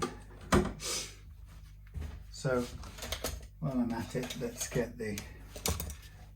This will just be a bit of movement, a guesswork, but we'll start off with a pull backwards. So we use this one here, and we will. Okay, this is now the point is that the longest one is going to be the longest string is going to be the bass string. So I'm going to go. We're going to go. Longest, so we go that one, and then we come forward, so we go back, forwards, then we go back, and then we go forwards, and then we go forwards. So that's the rough starting position. We'll see where we get to, and we can alter and fine tune it afterwards. Okay, so now I'm going to go off and do this sanding bit off camera. Listen to something on the radio, have a drink, come back when that's all done, and we're pretty much ready to put the new strings on. I'll have tidied up here as well. So we've got a nice uncluttered bench to work off. See you in a minute. Here we go. frets polished out, everything ready to restring. So let's just get a long view, doink, long view. Let's load up with, where are we going? We are going with those down the bottom, big strings down the bottom. It's a lefty. So we'll just get all this lined up and then we will get on and intonate.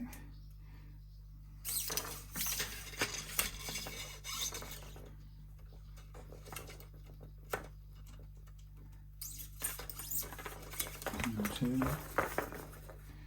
3 and 4.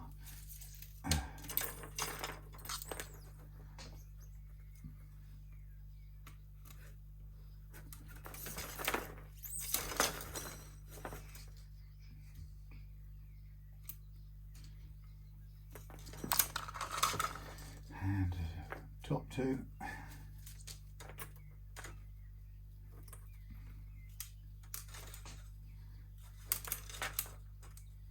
Come on, through you go.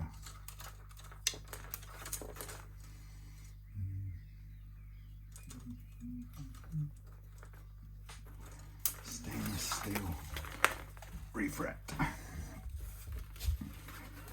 Okay, put that over there.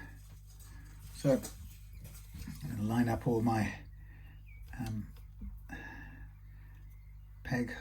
tuning peg holes, so at least everything's in the right order. And we'll get the electric drill ready for the power thing here. Get the winder on her, doing it with a bit of extra welly. So the first one through, here's how I like to do it. Make sure it's seated properly. Set that in there, taut, and then pull back a fret's worth, and then I get hold of this thing. It's not the best place to have it, but and it's the wrong way around.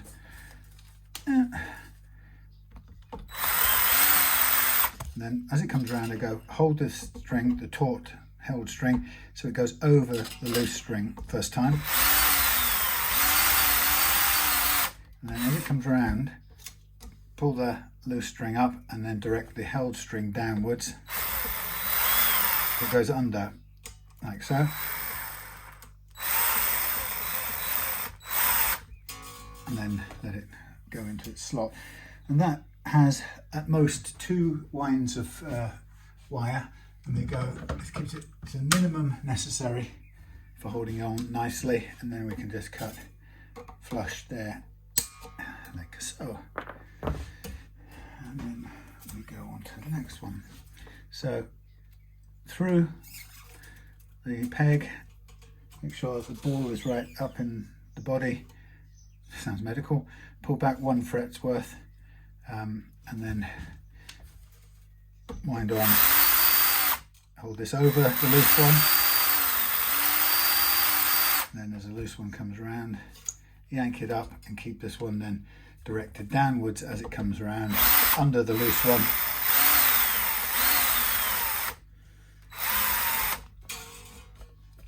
And there we have it.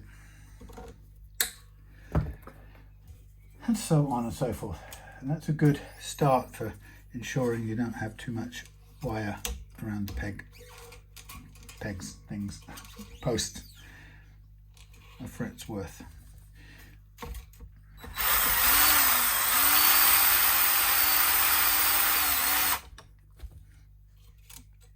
Hoik, under.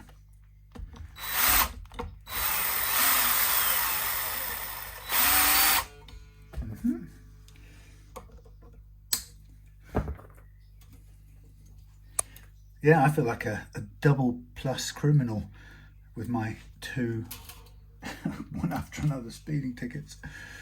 I've never had a speeding ticket in my life. I have a completely clean record. Never been done for anything. No, it's just I didn't say I'd never committed any terrible crime, but never been done for anything. Yeah, never been done for speeding. Never been. Yeah, all it's just like I'm a crook. I want to turn myself in.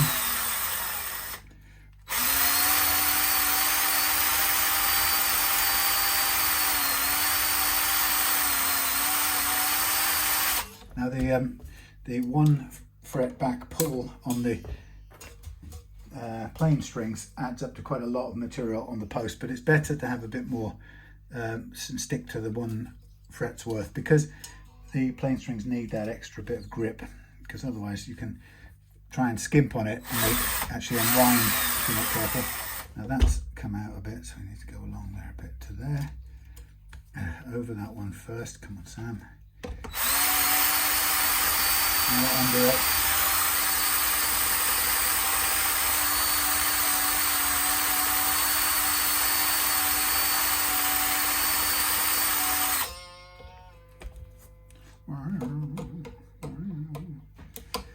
And now we have it chopped. Okay, so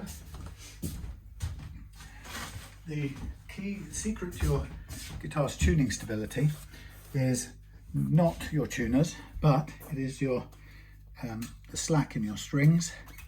Well, half of it is down to unreleased slack in your strings, and half of it is down to the composition and setup of your nut. I've got the nut right with a Tusq nut cut to give the right 1st fret action, and I'm just bedding these strings in now, and we're going to stretch the slack out of them in a minute, and then once we've done that we shall have a guitar that pretty much stays in tune. So I'm going to put it, tune it with the tuning fork first.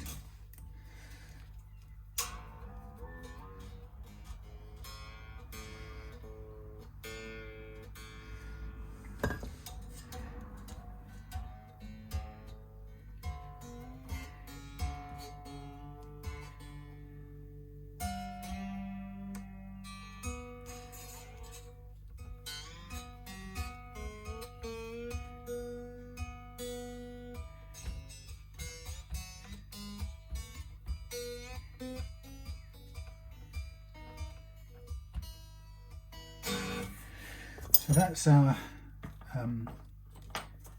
that's tuned up, and then for the stretching process we've got to do it very deliberately and physical like. So we get the strings and we push and pull between thumb and 1st fingers to get rid of the slack. And we do it as many times as it takes for the strings to stop detuning. So we go up and down. Set of 10s like this, 10 to 46, are fairly chunky. They won't, very rare they'll break when you do this. 9s you occasionally might break a top one, so always be cautious with the top one. But if you do it between your thumb and 4 fingers, thumb fingers only, whoops, without jumping over the edge of the nut, you should present it with no significant sharp edges. It shouldn't be a problem. So this will detune it and we tune it back up.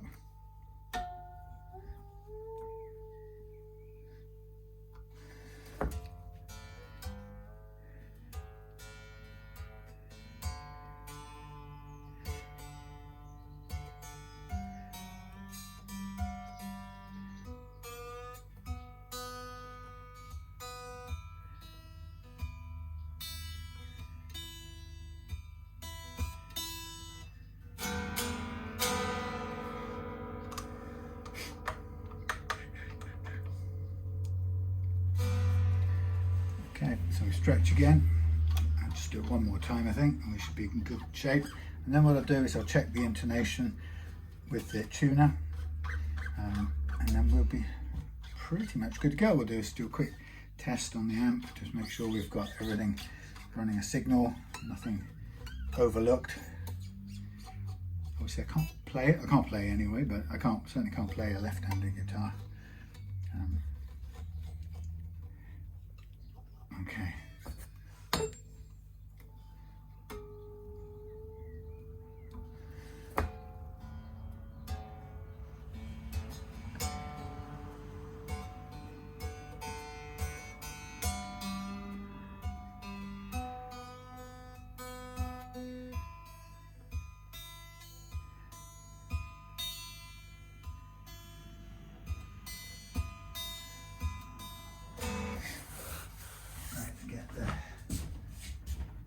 bow.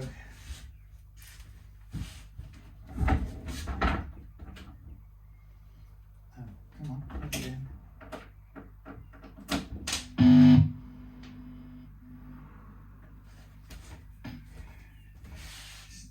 Never been the best amp for doing this, but it sits up here and does the job, so I can't fault it.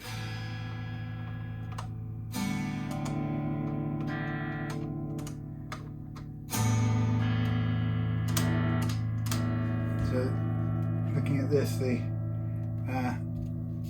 this is quite a lot quieter on the neck pickup, so I'm going to bring this up somewhat. So we get, maybe that's too much, but we get a chance to get a bit of balance and take this one down if necessary.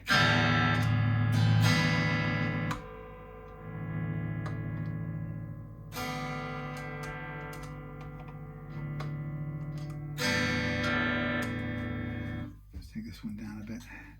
Quite a big balance, a difference in balance, volume. So I'll take this down a bit. But when it comes to pickup balance, people often say, what height should I set the pickups at? And the truth is, whatever suits you. If you like a big jump in output when you go to the bridge, then bring a bridge pickup higher.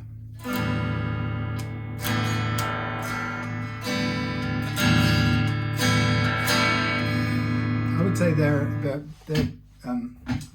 evenly balanced at the moment. So again, yeah, up and down on whichever one you want to change the balance on, really. Obviously the pickups come with preset values of resistances, certain type of windings, and when you buy them and choose them, you probably take that into consideration. But once you've got that particular set,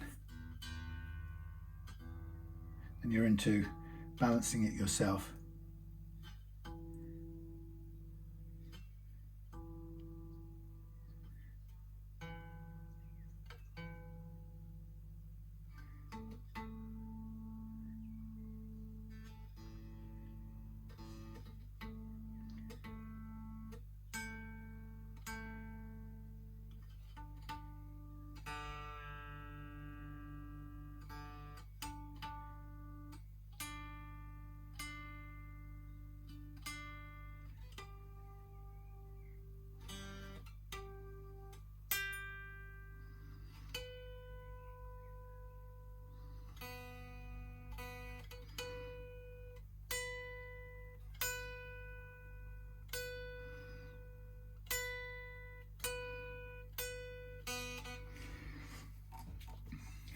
Bring this back a little tiny bit.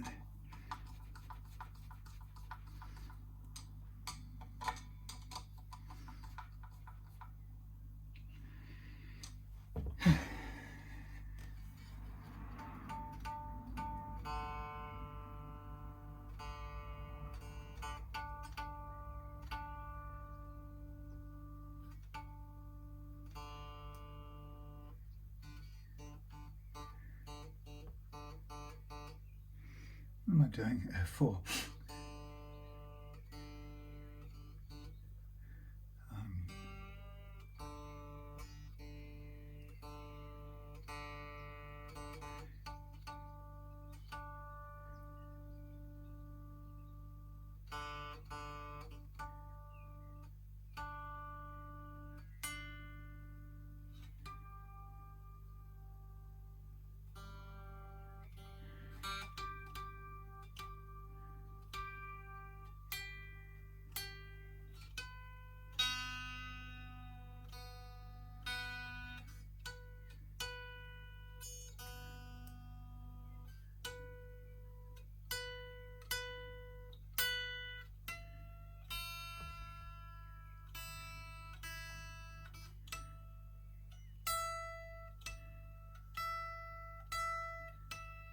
Interesting.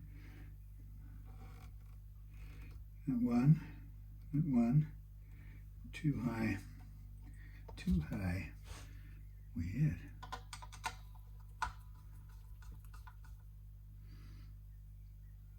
back, forwards, forwards a bit, back, forwards, forwards quite a bit. That's weird. Forward, forward.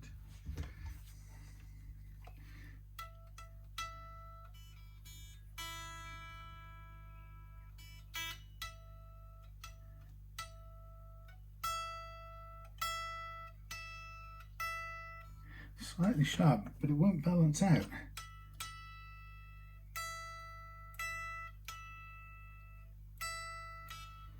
If we were to, that was sharp, it needs to be further away.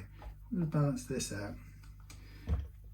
Get this E right.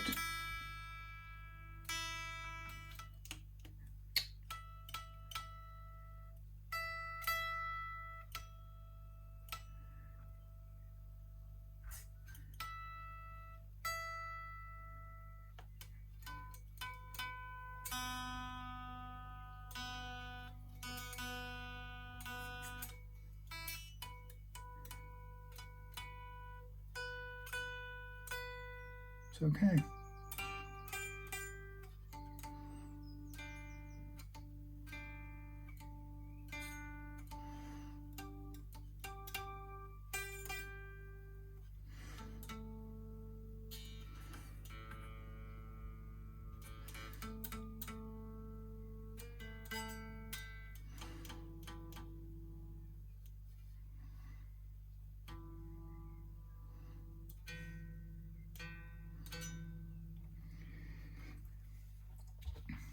Close, longer, shorter, shorter. Now that would probably be happier going further back here.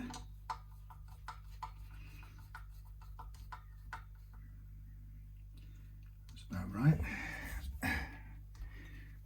Trust the visual.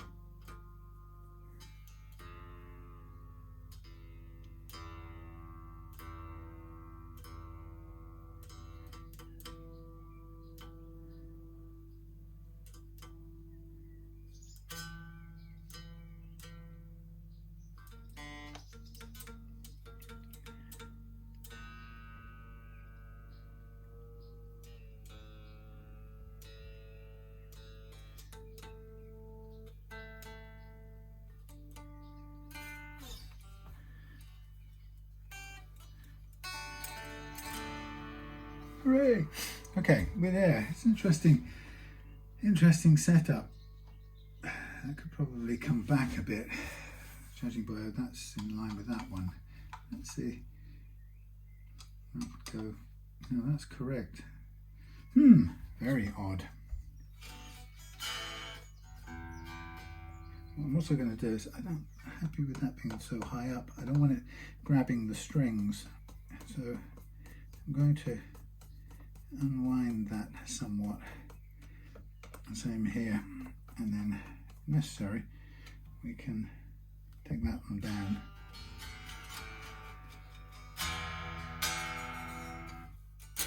Okay, I'm going to stop there. That is where we are. Thank you for watching. Hope that was informative. Time to clear up and get ready to go home, and then tomorrow we'll be back with working on Dave's Telecaster parts caster, and yeah, onwards and upwards. There we have it. Refretted, new Tusq nut, new hardware, new pickups, new bridge, everything nice and new. Shiny. I'll just go over this again and check the actions off camera, but I think I'm happy with everything. Okay, see you soon.